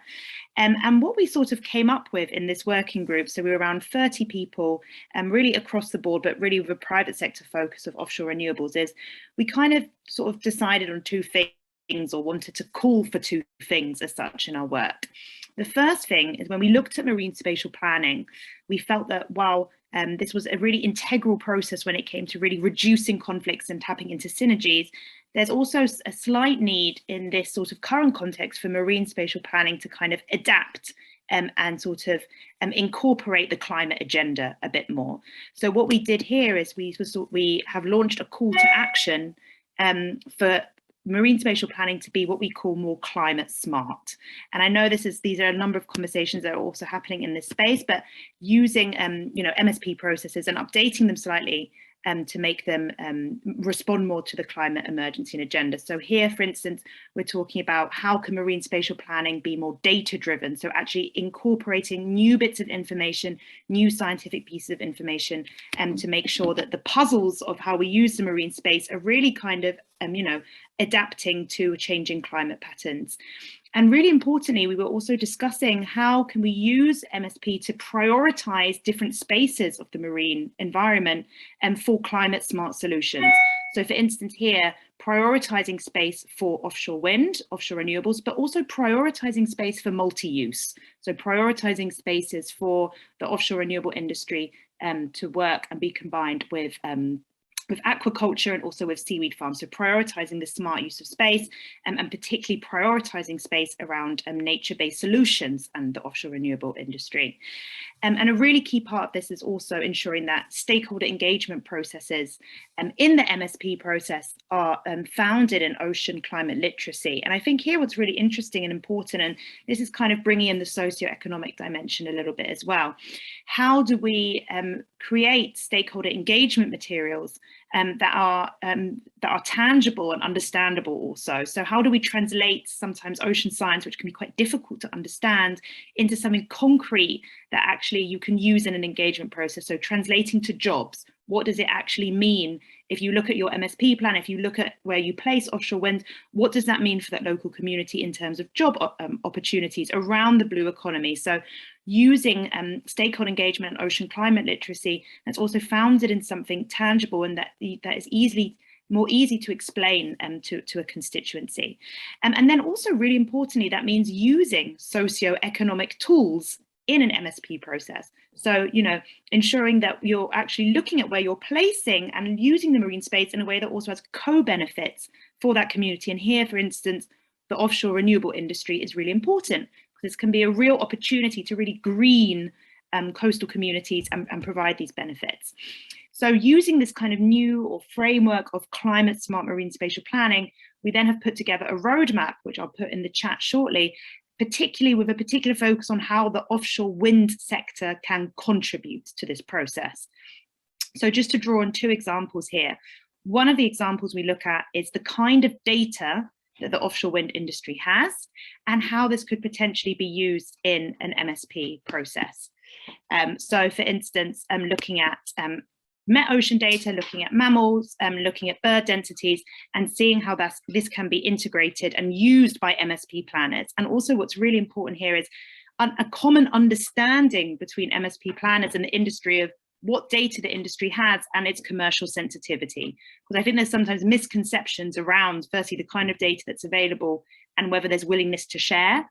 But there is actually, we learned from our group, willingness to share data if it's very clear what it will be used for in these kind of planning processes, and also, you know, being able to, you know, rate data in terms of its commercial sensitivity.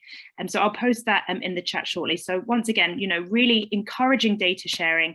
And as I mentioned, this kind of data-driven MSP is really important, and the industry can contribute towards that. And they do have this kind of data that's available.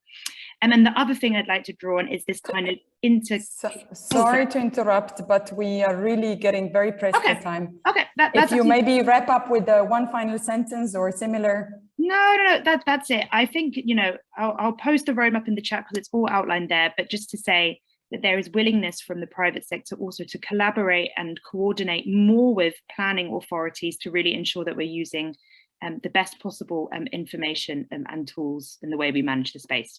So I'll post the roadmap in the chat. Thank you, Ms. Elwin, for your contribution in the last minute and also this information, and for understanding that we're getting nervous about time because we have a full panel ahead of us, lots of contributions there, and we want to get them all through in the time that everyone has allocated to this webinar.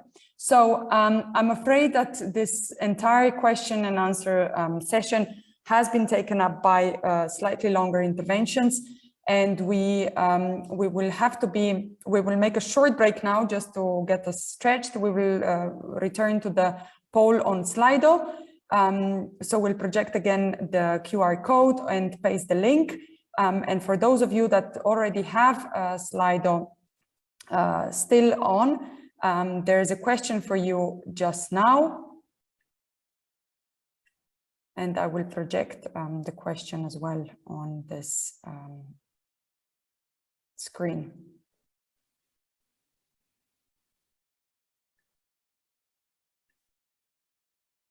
So the question is, what are your greatest concerns with regards to the use of marine renewable energies? And you can select 2.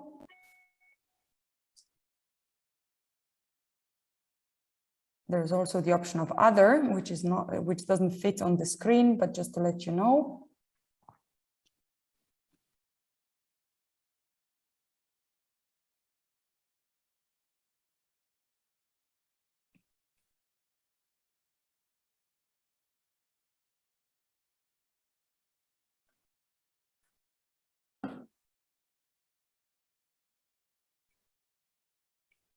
Yeah, so the impact on seabed and marine habitats, this is a traditional concern that we still see very much present.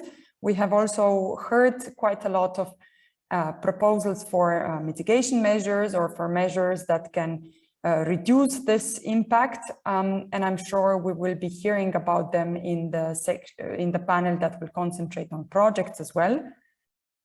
But we see that the impact can be mitigated, but also conflicts with other uses of the sea are very real.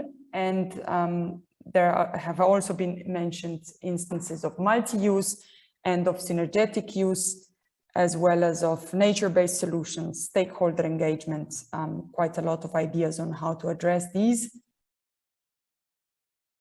Yeah, we can reflect on these results as they come in. And we have another question, which asks you to evaluate the marine renewable energy sector in terms of opportunities for technological development.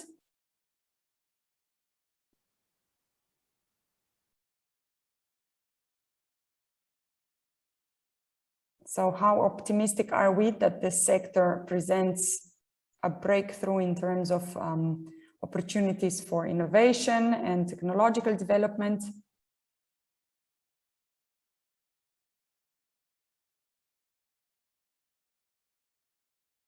Let's see what the audience thinks. We don't have a grand audience, but I believe we have a lot of specialists, people that really work in the area. And so we have informed views on these questions. Okay, so there seems to be quite a lot of hope placed in this. And finally, what is your view on the potential of the sector in terms of creating and maintaining new or existing jobs? So what is the potential in terms of employment opportunities?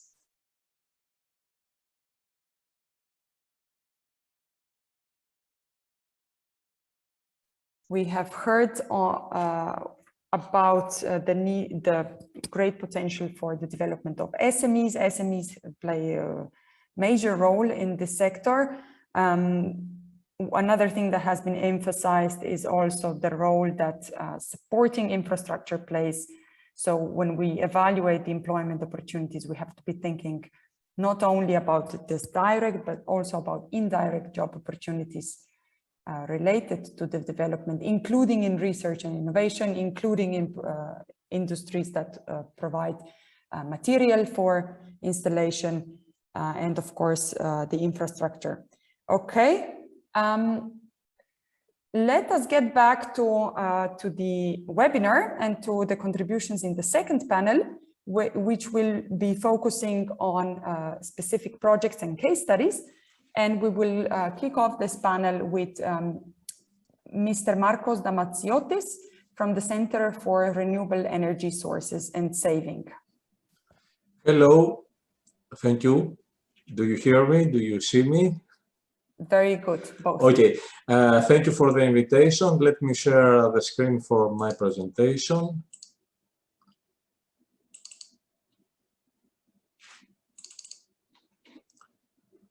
I think you can see my presentation now.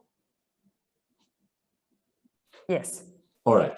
So I'm here to speak to you about the experiences we had gained through a very interesting project we implemented in the context of Interreg Med program. The project was named Pelagos. It had as main, let's say, objective to create the first hyper-Mediterranean cluster regarding marine renewable energy sources. So the project, let me give you a briefing of the project that now is completed. The project was of a total budget of 2.4 million euro. We had 9 regular and 8 associated partners. You can see here the list of the partners. 7 countries participated: Portugal, Spain, France, Italy, Croatia, Greece, and Cyprus. We had also associate partners that had the task of promoting the results to their territories. Now, as I said, the main objective of the project was to create a cluster regarding marine renewable energy sources in Mediterranean. Clusters are very important mechanism to support technologies that are mainly in the early phases, because they bring together all actors So I just, you know that it has been heard in previous presentation. I want to show you the technology readiness level of offshore, marine renewable energy sources. As you can see, among all the renewable energy technologies, the offshore wind, offshore wind that is in floating technology are in the inception phase of commercialization, while the onshore wind is fully commercial. So you see that offshore wind is the most advanced technology regarding the marine technologies, but yet not fully commercialized because we have the floating, let's say, choice is not yet fully commercialized. Regarding wave and tidal technologies, we are still in the demonstration phase. So, as you can see, marine renewable energy sources are very important and very serious technologies, but yet not fully commercialized. So we need mechanisms to support them. Regarding Mediterranean, the two most advanced technologies that could be used in the future in great extent are, of course, offshore wind, where, as I said, we have two types. Until 50 meters, we have the 50 meters of depth of the sea. We have the fixed bottom wind turbines, while from the 50 meters and above depth, we have floating installations. The other very interesting technology is the wave energy. In Mediterranean, we have great potential for wave energy installations, and you can see here different type of equipment that we can use. We have equipment that are more far from the shoreline, that are floating, more or less floating, and make use of the energy of the waves in this condition. Or we have devices that are shoreline devices close to the shore that we can use in the ports and so on, which they use for the strength of the waves when they explode in the shoreline. This is more or less the mechanism. So as we all said in the previous session was highlighted, blue energy is very challenging option for Europe and the Mediterranean. I'm just giving you the targets for Europe in total.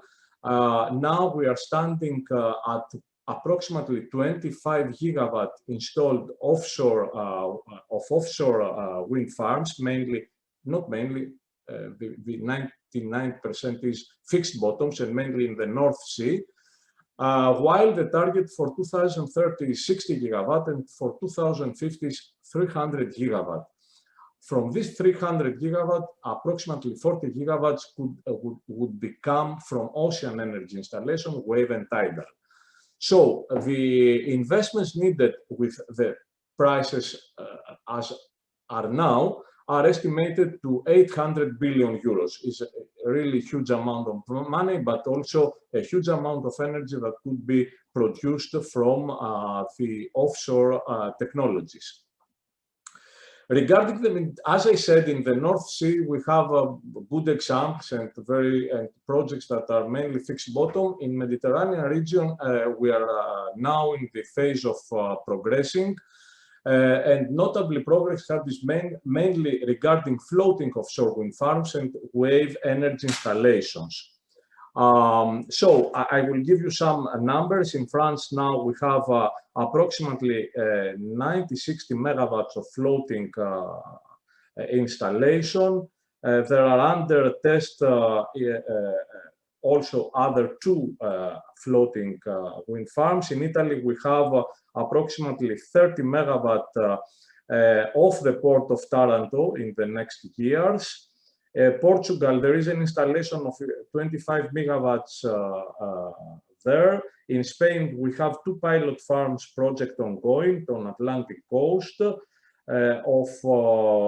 5 and 25 megawatt each, and we have the big project in Canary Islands of 500 megawatt floating wind farm. And in Italy, we have some very important installation regarding wave energy. Mr. Damaziotis, yes. Could you wrap up and finish in 1 minute? In 1 minute, okay. Thank you. Okay, so here you can see the value chain of blue energy. Blue energy involves a lot of stakeholders. I don't go through each one of them. Why the necessity for a cluster in Mediterranean? Because a cluster brings together all actors that are involved. And through this cooperation, we have strengthening of research, development, innovation, information exchange, setting up of common approaches for project development appropriate for the landscape of the basin. We have the possibility of solving bureaucratic issues through the cooperation, of course, and financing difficulties and capitalization of existing synergies. So in Pelagos, we created the first, as I said, cluster with 450 members from the 7 countries. The cluster is formulated from the national hubs in each countries, and we have stakeholders from civil society, policy making, industry, and academia.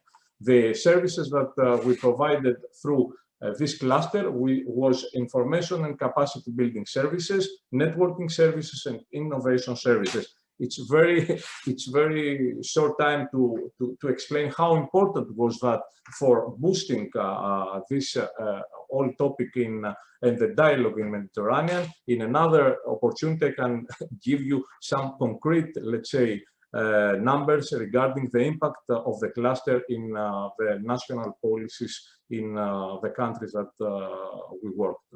Thank you. I thank you very much. I do apologize for making you push. Perhaps okay. You can share with us the link to the report from the project, which I'm sure contains also other useful information. So please feel free to paste it in the chat for other participants. We move on to Mr. Simone Bastianoni, professor at the University of Siena, who is the scientific coordinator of the Blue Deal project, and he will tell us about the experience from that project.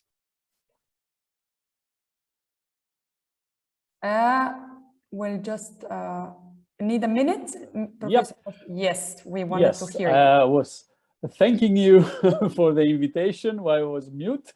And I will share my screen as well for showing what I want to say.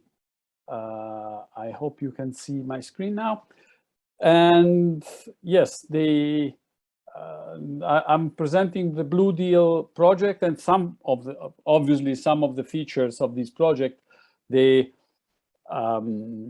partnership is made of 12 partners. Among them, there is also Chris and Marcos Damaziotis that was before me. And the real core of this project is there are these 5 points. And I will focus very briefly on 2 of them and maybe a third, in the sense that this project, the Blue Deal project, comes from the merge, let's say, of the Pelagos project that Marcos was talking about before, and the Maestrale project I was leading in the first year, some years ago. And together we have seen that the involvement of citizens especially is a very important point if we want to really develop in a proper way marine energy. Because in the past, all renewable energies have been developed, and very often the citizens were not very happy, especially in Southern Europe, about them.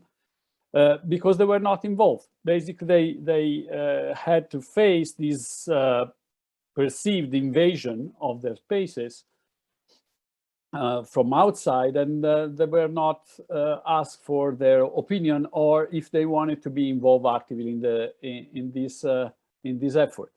And instead, with the Blue Deal project, we want the citizens to be included for the very beginning when we study what to do and where to do. And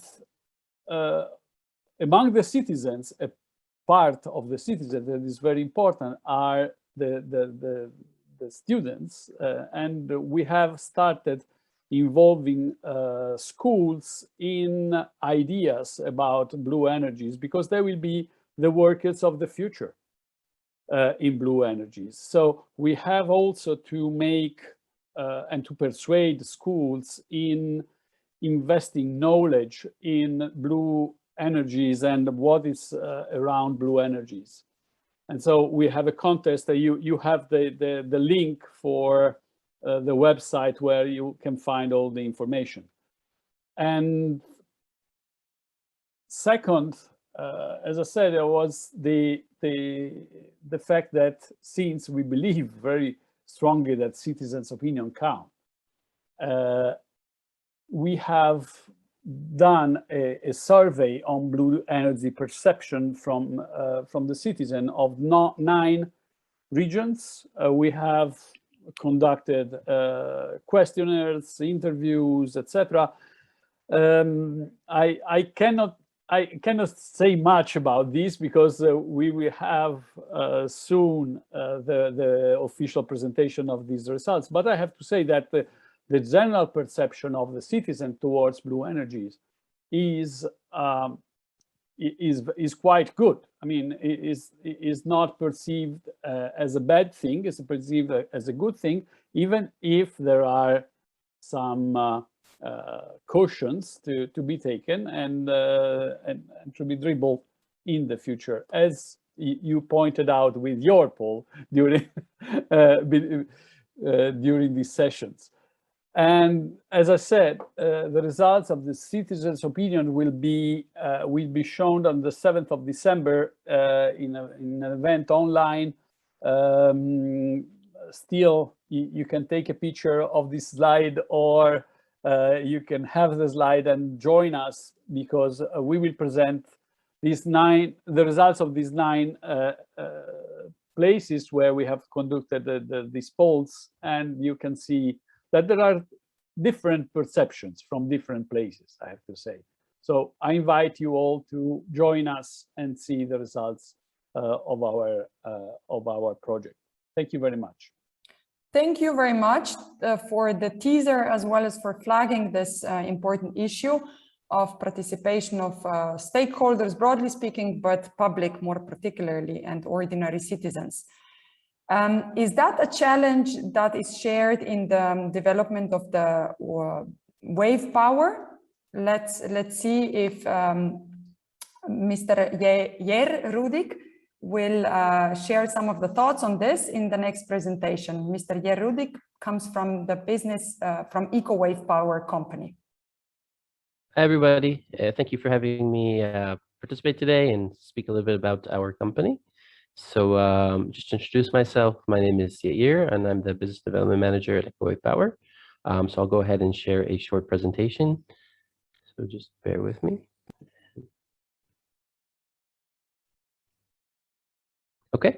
So as I mentioned, I'm from EcoWave Power. EcoWave Power is a wave energy developer. So we actually have a unique and patented technology for the generation of clean electricity from ocean and sea waves. Our company is based in Israel, but we also have our headquarters are in Sweden, and we are publicly traded both on the NASDAQ in Sweden and the NASDAQ US.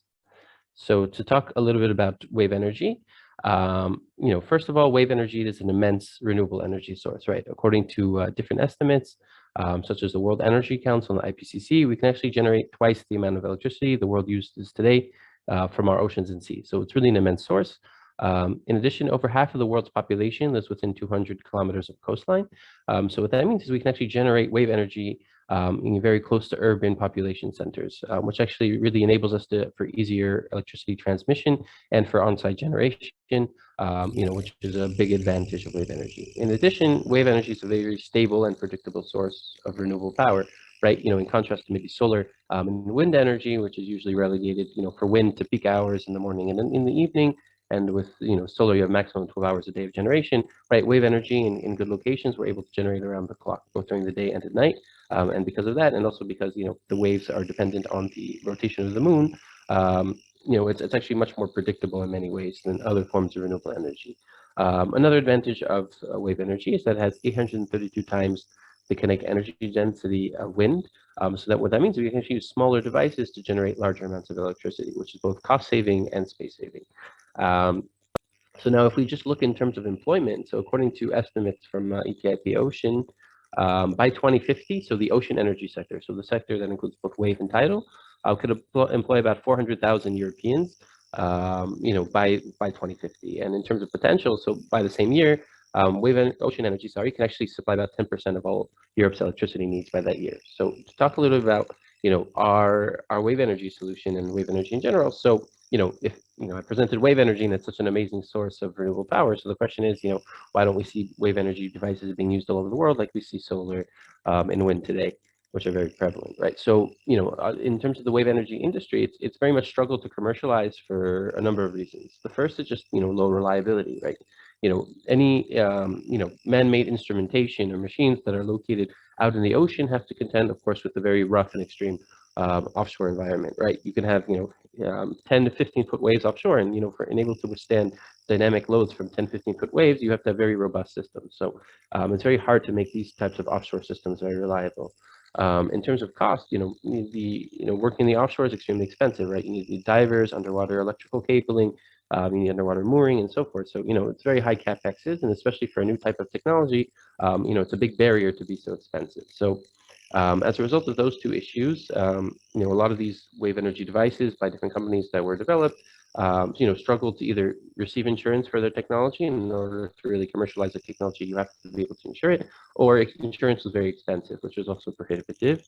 And then I guess the last point is really just in terms of environmental impact. So even though wave energy is a 100% clean source of renewable power, most of these, the offshore systems do require mooring to the ocean floor, right, which does have some impact on the marine habitat and marine migration, and the same goes for the underwater electrical cabling, right? In order to take the electricity that I've generated offshore and move it to land, I need to run electrical cables, which do have, some impact on the marine environment. So as a result, our company, Equate Power, developed an onshore solution.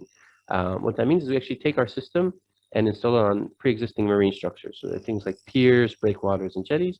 Here you can actually see a picture of the pilot project we're operating in Gibraltar. So just to explain a little bit about our technology, the way it works is you can see here that we install floaters on existing marine structures. The floaters move up and down with the motion of the wave, right? And then attached to those floaters are hydraulic cylinders. Inside those cylinders is biodegradable fluid. The fluid is then pushed into an accumulator, which generates pressure, which is then released to activate a generator, turning a motor, creating clean electricity, which we then send to the grid through specialized inverters. Now, that biodegradable fluid that I mentioned earlier actually goes back into the system after it's used, so it's a completely closed system. So now just talk about our technology.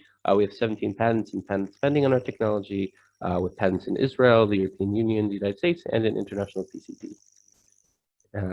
So now just to kind of go back to those main issues that I mentioned before, in terms of, first of all, in terms of reliability, the majority of our system, so all the expensive equipment, such as, generators, motors, and all the electrical equipment and so forth is located on land, right? Not located in the water. Only the floaters, which you can see here, which are pretty simple mechanical construction structures, are located in the water, and they're geared for, operation in the ocean environment. In addition, each one of our systems comes with a patented storm protection mechanism, which actually protects the system in the case of extreme weather conditions and storms. So you can see here, when the waves are too high for the system to handle, the floaters automatically rise up in the upward position and lock into place until the storm passes.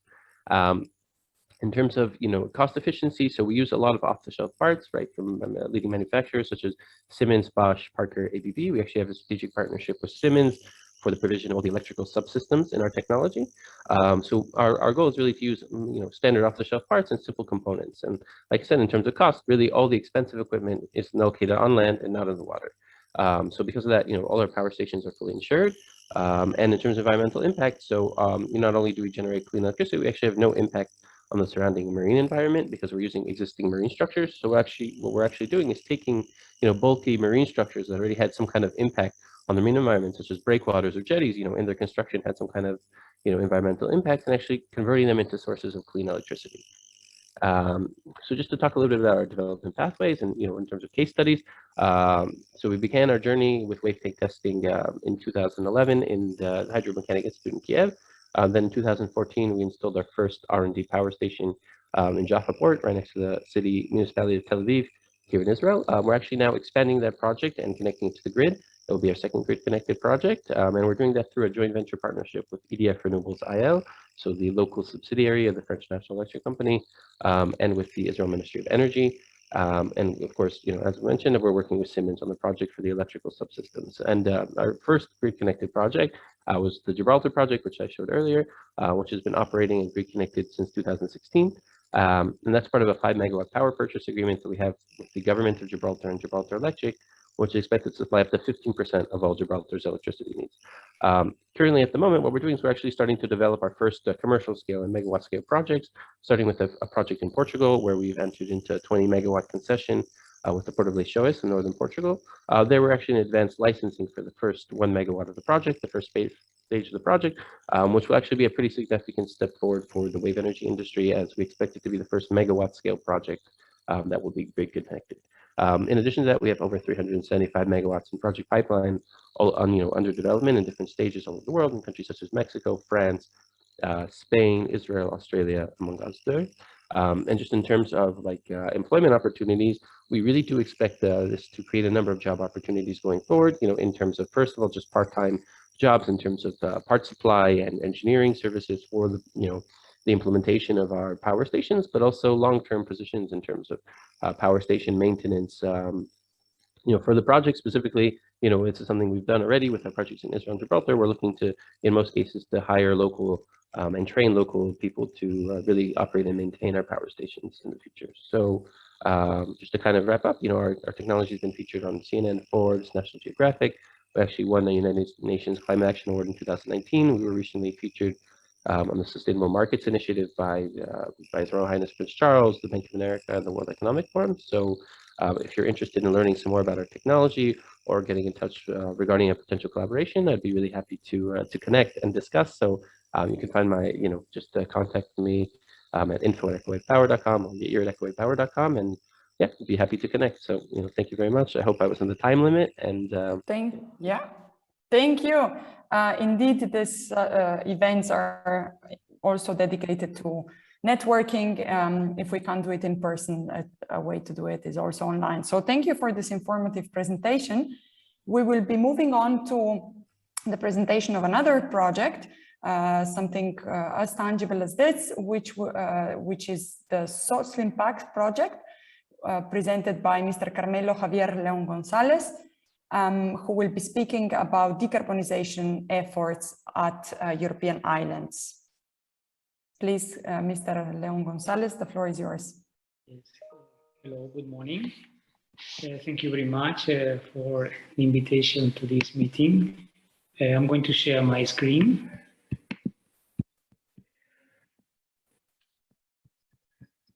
Yes, now it's on. Yes. Okay.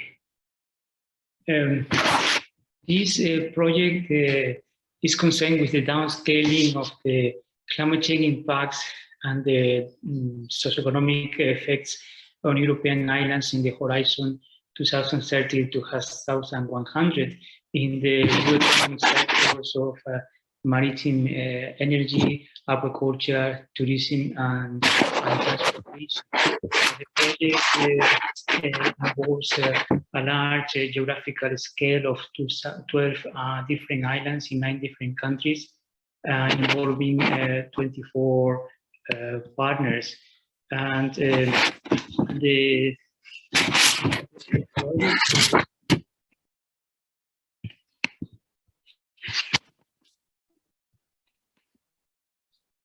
offers a wealth of information on downscale projections of climate change and sectoral impact chains and the socioeconomic impacts in the islands. We utilize a participatory process involving different stakeholders in the regional, in the islands, to develop accurate and adapted climate change projections for these islands and correlate the relationships on different climate change scenarios, analyzing the biophysical impacts and the economic conditions of the island. The project addresses the problem of the lack of high-resolution data for expanding the metadata set cortex and the size of the unpublished atmosphere ocean couple simulations. It's very interdisciplinary work, and while the Mediterranean region is covered by a variable wave and tidal data, climatological data sets describing tides in the Atlantic Ocean, and especially for the islands that we are concerned, was lacking. So we had to conduct specific simulations for the islands to reach downscale projections of these climate change risks involving the sea level rise, flooding, the beach losses, seagrass evolution, the dangers of fires, the possibility of increased disease risk or rates, among other risks. And we compare also into different scenarios for low emission scenarios for RPC 2.6 and high emissions scenario of 8.5, and different time horizons involving the period until mid-century and until the end of the century 2000. It involves an iterative risk assessment in which aims not only to assess risk, but to monitor the vulnerability, the exposure, and that evolve over time under different human interventions, or what we define as climate change that by a sequence of different indicators leads to the final impacts on the socioeconomy. And these socioeconomic impacts are assessed by utilizing two different macro models that rise or lead to the impacts in terms of GDP in the different sectors that we are considering, the changes in the mean temperature, sea level rise, and precipitation rates that are expected in the different sectors that we are considering. These models have a medium scale of disaggregation of 14 different sectors, and the assessments are in the GDP, in consumption, investment, and employment. So this assessment involves specific and detailed analysis of the climate change impacts in the energy sector, considering the possibility that the marine exploitation is also accomplished in the medium term, and the different conditions of socioeconomic structures along the horizon time frames we are considering. Depending on the impact scenario, we can have different demands of energy and different socioeconomic impacts. And this is analyzed in terms of the demand for energy considerations for the economic system, and also for the desalinization because of the need of water in the different activities of the economies of these islands. So all this involves a consideration of all the indicators of humidity, precipitation, and the cooling necessities of the energy sector, and what is going to be the availability of energy for the economy, and the needs that are also related to the other sectors in the industry and in tourism and in marine transportation and fishing and all the sectors in the economy. So many different indicators are put together in order to simulate what is expected to be the energy demand and the energy impact that climate change is going to have under these different scenarios that the indicators rise. So central to this is the possibility of offshore production of the wind energy and photovoltaic production, and depending on how this is addressed by societies, there are going to be some other impacts in terms of the macroeconomic impacts. Overall, the macroeconomic impacts are very significant. My apologies for interrupting. Is it possible to go towards the conclusion? Yes. Yes. Thank you so much. In concluding, the energy sector has a large share of all these impacts on the economy on the different islands. We have significant impacts which range from the 1% to the 2.8% under a minor impact scenario, or a large impact in the 8.5. And the energy sector has a significant share of these impacts, also vary depending on the different islands' economies, because of the specific circumstances that allow them to be more resilient in terms of the energy sector than other islands. So this is the major conclusion, and this is also information that can be utilized in terms of for the design of adaptation policies in the different islands, utilizing the regional exchange adaptation information system that we have developed within the project. Thank you very much. Thank you very much. Please, this is an invitation to all speakers to share the slides after the session with us, and we will make sure that they reach the audience because there have been questions in the chat about these presentations, and I'm sure follow-up questions may follow to email addresses of presenters. The next in our speakers list is Mr. Javier Abanades from TIPSA Wind Power Company, who will be talking to us about greening efforts at the Port of Valencia, some very concrete initiatives and challenges there. Thank you, Mr. Javier Abanades, for being with us. Thank you very much for the invitation. I think you can see my screen and you can hear me, right? So we want to show a case study, a best practice in the case of the Port of Valencia for greening the port. TIPSA is one of the largest engineering companies in Spain, one of the largest in Europe in renewable energy. We've been ranked in the top 5 of European companies in consultancy services in the renewable energy sector. We only do consultancy, we only do designs, and based on this, we've been providing services to the Port of Valencia or to the different entities in Valencia for these projects. And I want to talk, what is a green port? A green port is a sustainable port, those ports that applicate the sustainable measures. Here, well, you can see that you can apply means for being green port in different areas, terminal cruise, the cargo operation, the community landscape. But here we will focus on the port environment and the pursuit of the self-sufficiency in the ports. And why to become a green port?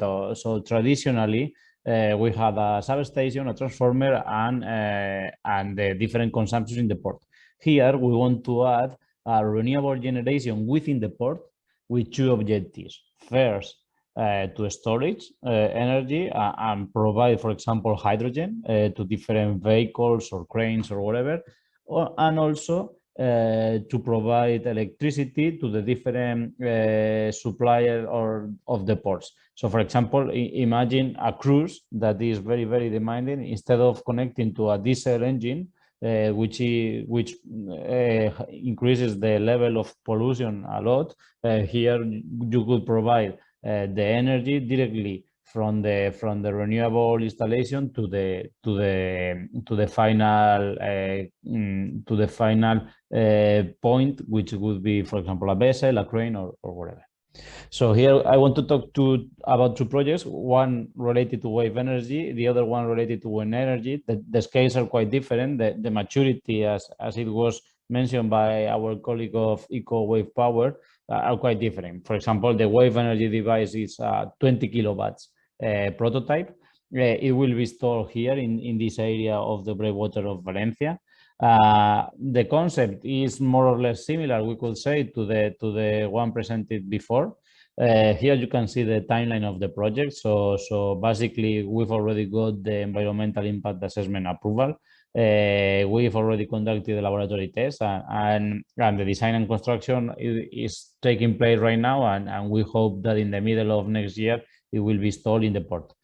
So here you can see the installation area, and you can see an image of how will it see. These are the laboratory tests. You could see the similarities with the previous design and also the differences, right? They are disposed, in this case, the floater aligned with the breakwater, which also helps to increase the power matrix. And well, we conducted also the operational test, which is what you are seeing, and also the extreme and survivability tests with very, very good results in terms of production and in terms of survivability. And the second half is the wind energy. And why wind energy in ports? Because the ports combine the advantages of the onshore and the offshore. So in onshore, it's very easy to install, there are less risk operation, and it's easy to connect to the grid. The offshore has a greater resource, it's easier to transport, and you have more space to install the turbines. The ports combine both advantages, and you can install within the breakwater or in the waters nearby the port, which is usually anchoring zones. So for the port of Valencia, we are thinking installing 4 wind turbines of 5 megawatts. So it would make a total of 20 megawatts. You can see here where it will be installed. The current port layout is, as you can see, but there will be a future cargo terminal, as you can see in the image below.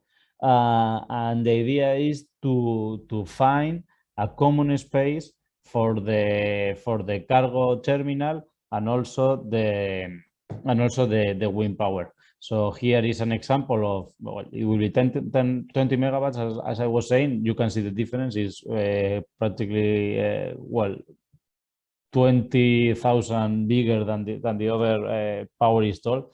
It will be, we are starting now the works. The tender has been recently awarded. And this is an example of the foundation and how it will be connected, for example, to the breakwater. So that will be all. We've been doing this with the Port of Valencia, with the Port of Barcelona, with in Canary Island, in many other ports, also in the south of France. And I think it's something that it should be studied in all the ports because it's something necessary to convert the gray infrastructure of the ports in a green infrastructure. Thank you very much. And if you have any question, you can reach me in my email address that you can see here. Thank you very much for flagging this important connection with the ports and what an important role they play in fostering the technologies we're talking about. They don't operate in a bubble or somewhere out there, but they're really very much related and connected to the coastal infrastructure. The next and the last intervention we have is by the CPMR Inter-Mediterranean Commission. 2 gentlemen will be speaking about the experience with marine renewable energy there, Mr. Dominique Jardy and Mr. Julien Siglac, and I will let them to divide this time among them as they wish to. Thank you very much. We are going to speak in French, if that's okay with everybody. Nous allons présenter trois points principaux. Qu'est-ce que la CIMC-RPM et la communauté croissance bleue. I will tell you when to go to the slide. La deuxième chose que nous verrons, c'est les 3 principales recommandations de la communauté croissance bleue d'Interreg-Med sur les énergies marines renouvelables, communauté dans laquelle la CIMC-RPM est partenaire et les régions Sud et Occitanie, Julien et moi, sont partenaires associés. Et enfin, nous allons vous donner quelques exemples du partenariat sur les énergies marines renouvelables que nous avons développé entre la région Sud et la région Occitanie, comme exemple concret de coopération qui vise à réaliser un objectif commun de déploiement des éoliennes flottantes. Donc, en quelques mots, sur la CIMC-RPM, la Commission interméditerranéenne de la CIMC-RPM, elle défend les intérêts communs des régions méditerranéenne dans les principales négociations européennes et méditerranéennes. En collaboration avec l'ensemble de ces régions membres, elle vise également à soutenir le développement de la coopération territoriale ainsi que de la cohésion économique et sociale au sein du bassin. À titre d'exemple, la région Sud co-préside avec la région de Murcie le groupe de travail transport et politique maritime intégrée et la région Occitanie, quant à elle, elle a la vice-présidence française du réseau et elle travaille également sur les aspects sociaux méditerranéens. Cette commission interméditerranéenne participe aussi activement à des projets de coopération territoriale, dont celui de la communauté Croissance Bleue, qui nous réunit aujourd'hui autour de l'écran. La Croissance Bleue est financée par le programme Interreg Méditerranée. Elle propose une manière innovante d'encourager les synergies et de renforcer la croissance intelligente et durable via l'articulation entre la coopération territoriale et la mise en œuvre des politiques publiques. Et enfin, la Commission interméditerranéenne participe en tant que partenaire de la communauté Croissance Bleue, tandis que la région sud et la région Occitanie contribuent à activer le levier permettant l'atterrissage des résultats de projets dans les politiques publiques territoriales. On pourra y revenir tout à l'heure. Je passe la parole à Julien. Bonjour à tous, Julien Siglar, je représente la région Occitanie. Effectivement, récemment, le document politique de la communauté Croissance Bleue a été rédigé en réaction à la communication publiée par la Commission européenne, une nouvelle approche pour une économie bleue durable dans l'Union européenne, et il a été ratifié par les régions de la Commission interméditerranéenne du 27 octobre 2021. Alors, parmi les messages clés, il y a 3 messages vraiment qui sont importants ici. C'est celui de réduire les émissions de gaz à effet de serre par la diversification du bouquet énergétique, donc d'avoir un mix énergétique varié. Et donc aujourd'hui, la région sud et la région Occitanie sont vraiment mobilisées sur ce sujet-là, avec, comme le disait Dominique, la mise en place de parcs à la fois pilotes, mais également commerciaux, de fermes éoliennes en mer. Le deuxième point, c'est celui d'être en capacité de s'appuyer sur les ressources méditerranéennes, justement, pour contribuer aux efforts de décarbonisation, et ça c'est un élément très important. Ce qu'il faut garder à l'esprit, c'est qu'en Méditerranée, on a un gisement de vent extrêmement important et de très bonne qualité. Donc en Méditerranée, en France, mais également en Grèce, en Italie. Et ici, ce sont vraiment des ressources sur lesquelles on peut s'appuyer pour participer à cet effort de décarbonisation. Et le dernier point, c'est celui de s'appuyer sur l'utilisation de matériaux provenant de ressources durables, qui sont recyclables et qui ont fait l'objet d'une éco-conception. Ça, c'est un point extrêmement important qui est aujourd'hui intégré dans les projets d'éolien en mer en région sud et en région Occitanie. Et on a aujourd'hui des acteurs à la fois régionaux, mais également nationaux, qui ont fait de très grandes avancées sur ces domaines-là. Ok. Et pour le dernier point, puisqu'on est un petit peu pressé par le temps, on va juste vous présenter les projets communs qu'on mène entre la région sud et la région Occitanie. Notamment, on va vous faire un petit zoom sur les sites pilotes, cette première carte là que vous voyez, les sites pilotes et le partenariat à consolider entre les ports de Port-la-Nouvelle et le port de Marseille-Fos. Vous montrez la carte suivante sur le travail conjoint dans le cadre du document stratégique de façade sous l'égide de l'État et avec l'ensemble des acteurs du monde maritime pour finaliser justement cette carte de macrozone qui définit 3300 km² potentiellement favorables à l'installation des futurs parcs commerciaux. Et ensuite, on vous montrera un petit peu dans le cadre de la programmation pluriannuelle de l'énergie comment, via des actions conjointes politiques, on a su faire infléchir auprès de l'État une programmation pluriannuelle de l'énergie qui n'était pas assez ambitieuse à nos yeux. Et si on peut aller sur la dernière slide, comme ça on va commencer là-dessus, la dernière encore. Il y en a encore une après. Next one, voilà celui-là. Donc, nous sommes aujourd'hui avec Julien sur le salon international FOWT, Floating Offshore Wind Technology, à Saint-Malo, en France, en Bretagne. Donc, c'est un salon c'est la 8e année qu'il se tient. Et en fait, il y a une consolidation des régions par façade entre la région Bretagne et Pays de la Loire et la région Occitanie et la région Sud pour faire valoir justement la nécessaire mise en œuvre importante de parcs éoliens offshore flottants. Et donc, on a un stand conjoint, comme vous pouvez le voir, où on a un objectif partagé entre nos 4 régions de 9 gigawatts installés à l'horizon 2040. Et on met tout en œuvre avec l'écosystème des entreprises par façade, notamment, pour faire valoir ces objectifs ambitieux. Donc, on peut passer à la première carte sur les projets communs région Sud et Occitanie. La première tout en haut. Encore une. Voilà.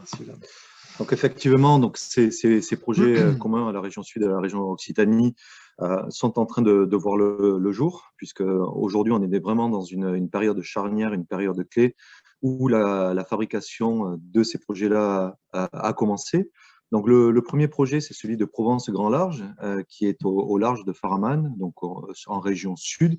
C'est un projet qui est piloté donc par EDF en partenariat avec SBM. Et ici, on aura 3 turbines de 8 MW. Donc, on aura un parc de 24 MW. Et comme je vous le disais, la construction a déjà commencé. Les éléments sont arrivés sur le chantier de Eiffage à Fos. Et donc, on est vraiment dans le concret, on est vraiment dans le réel. Et aujourd'hui, ces projets-là sont là. Sont sur les rails, on va dire. En 2023, ils devraient voir le jour. Voilà, avec une mise à l'eau pour 2023. Donc également en région Sud, il y a un site d'essai qui s'appelle le site d'essai Mistral. Aujourd'hui, un projet est en train d'être développé justement pour activer ce site d'essai et faire en sorte que ce site d'essai participe au développement de la filière de l'éolien en mer. En région Occitanie, il y a 2 projets. Le premier projet est celui d'Eolmed. Donc, Eolmed est un projet qui est piloté par une entreprise locale qui s'appelle CARE, en partenariat avec Ideol et Total également. Et c'est un projet également de 3 turbines de 10 MW. La construction devrait commencer donc, au début de l'année prochaine, donc 2022, avec une mise à l'eau des flotteurs fin 2023, début 2024. Et le deuxième projet en région Occitanie, ce sont les éoliennes flottantes du golfe du Lion. Donc un projet qui est piloté par Engie, Ocean Winds aujourd'hui, en partenariat avec Principal Power. Également 3 turbines de 10 MW, donc pour un total de 30 MW. Pour vous donner un ordre de grandeur, sur ces 3 projets, un projet peut fournir de l'électricité à une ville de 40 000 habitants. Voilà. Donc, ce sont des fermes pilotes, c'est des fermes qui vont être très utiles justement pour nous amener à la prochaine phase qui est celle de la phase commerciale. Mais ceci étant, ce sont des projets qui sont déjà très, très opérationnels. En termes d'emploi, on peut aussi donner quelques chiffres par rapport à ces projets pilotes qui sont somme toute assez restreints par rapport aux projets commerciaux qui nous attendent. Mais sur un projet pilote de 25-30 MW, donc 3 éoliennes, il y a entre 150 et 200 emplois qui vont être créés sur le temps de la construction. Et il va y avoir aussi des emplois sur la maintenance qui vont être pérennes sur les 20-25 années à venir. On peut passer à la slide d'après, qui remontre le golfe du Lion.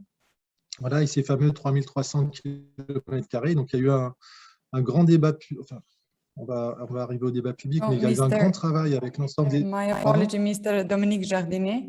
Yes, I have to finish. We'll have to wrap up. Yes, thank you very much. Maybe short, Alors, feel free to take some more sentences.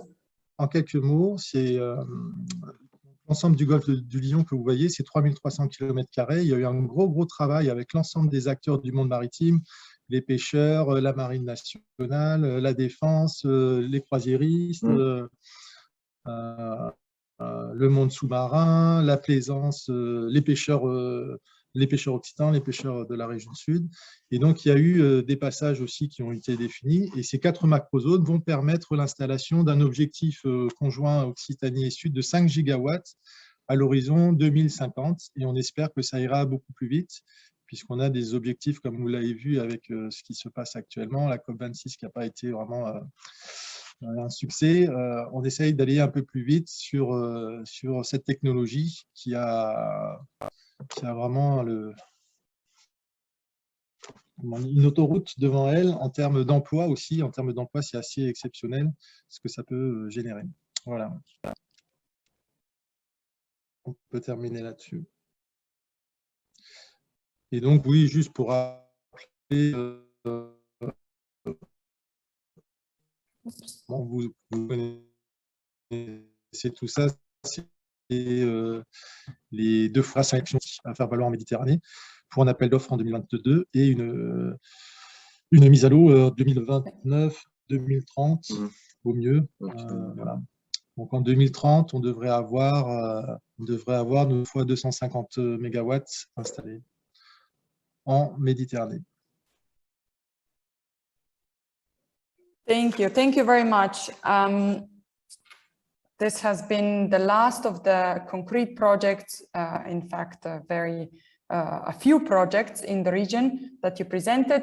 Thank you. And with this, we actually have come to the end of the second panel. Not only to the end, but we have gone over time into the question and answer period, which is very unfortunate. And we always fall in the same trap by organizing webinars. They really seem to be not tailored to discussion and to asking questions and to kind of a more substantive engagement. But I hope what we have managed to do is to at least map the initiatives that are going on and to create some kind of a network among the participants, both the speakers and attendees. So there are the contacts that you may reach out to and follow up on the questions of your interest. I think nevertheless, despite my persistence in chasing everyone up, and I do apologize for that once again, I think we have managed to do a great deal in this 2.5 hours. We have gone through a series of issues, starting from looking at the various technologies that we consider as marine renewable technology. I think we have gone into a certain level of depth for some of them. We have looked at those that are particularly developed, as well as those that perhaps present a very promising opportunity for the future, and that will be perhaps the center of attention in the future. We have then looked also at concerns that are related to the marine renewable energy development, that particularly relate to public concerns or citizens' concerns, which are both aesthetic and environmental. And very concretely, these are environmental concerns relating to environmental impact, primarily on biodiversity and habitats there. These impacts range from low, medium to high, and they are manifested in many ways. We have also looked at some of the tools and instruments that can address this impact in early stages, from marine spatial planning, public consultation, integrated coastal zones management, as well as continuous improvement of technologies themselves. In that context, we have then also identified the areas of particular interest for the future or challenges. These have been both regulatory challenges and legal challenges, where we hope to see the development of robust but predictable regulatory frameworks. A very clear urge has been also articulated by speakers on the development of infrastructure. So infrastructure, supporting infrastructure grids play a very important role in the development of marine renewable technology in the future. And of course, research and innovation, continuously improving the technologies, as always, play a very significant role. Somewhere behind there, there have been also important presentations on the opportunities for multi-use and synergistic measures that make marine renewable technology certainly more attractive to users. And in the second panel, we have heard a lot of different projects, pilot projects, but also companies, in fact, which we really very much also wanted to put on the map, because we wanted to demonstrate that what we are talking about with marine renewable energies is happening. And as the last two gentlemen said, it's very real. It's taking place right here and now.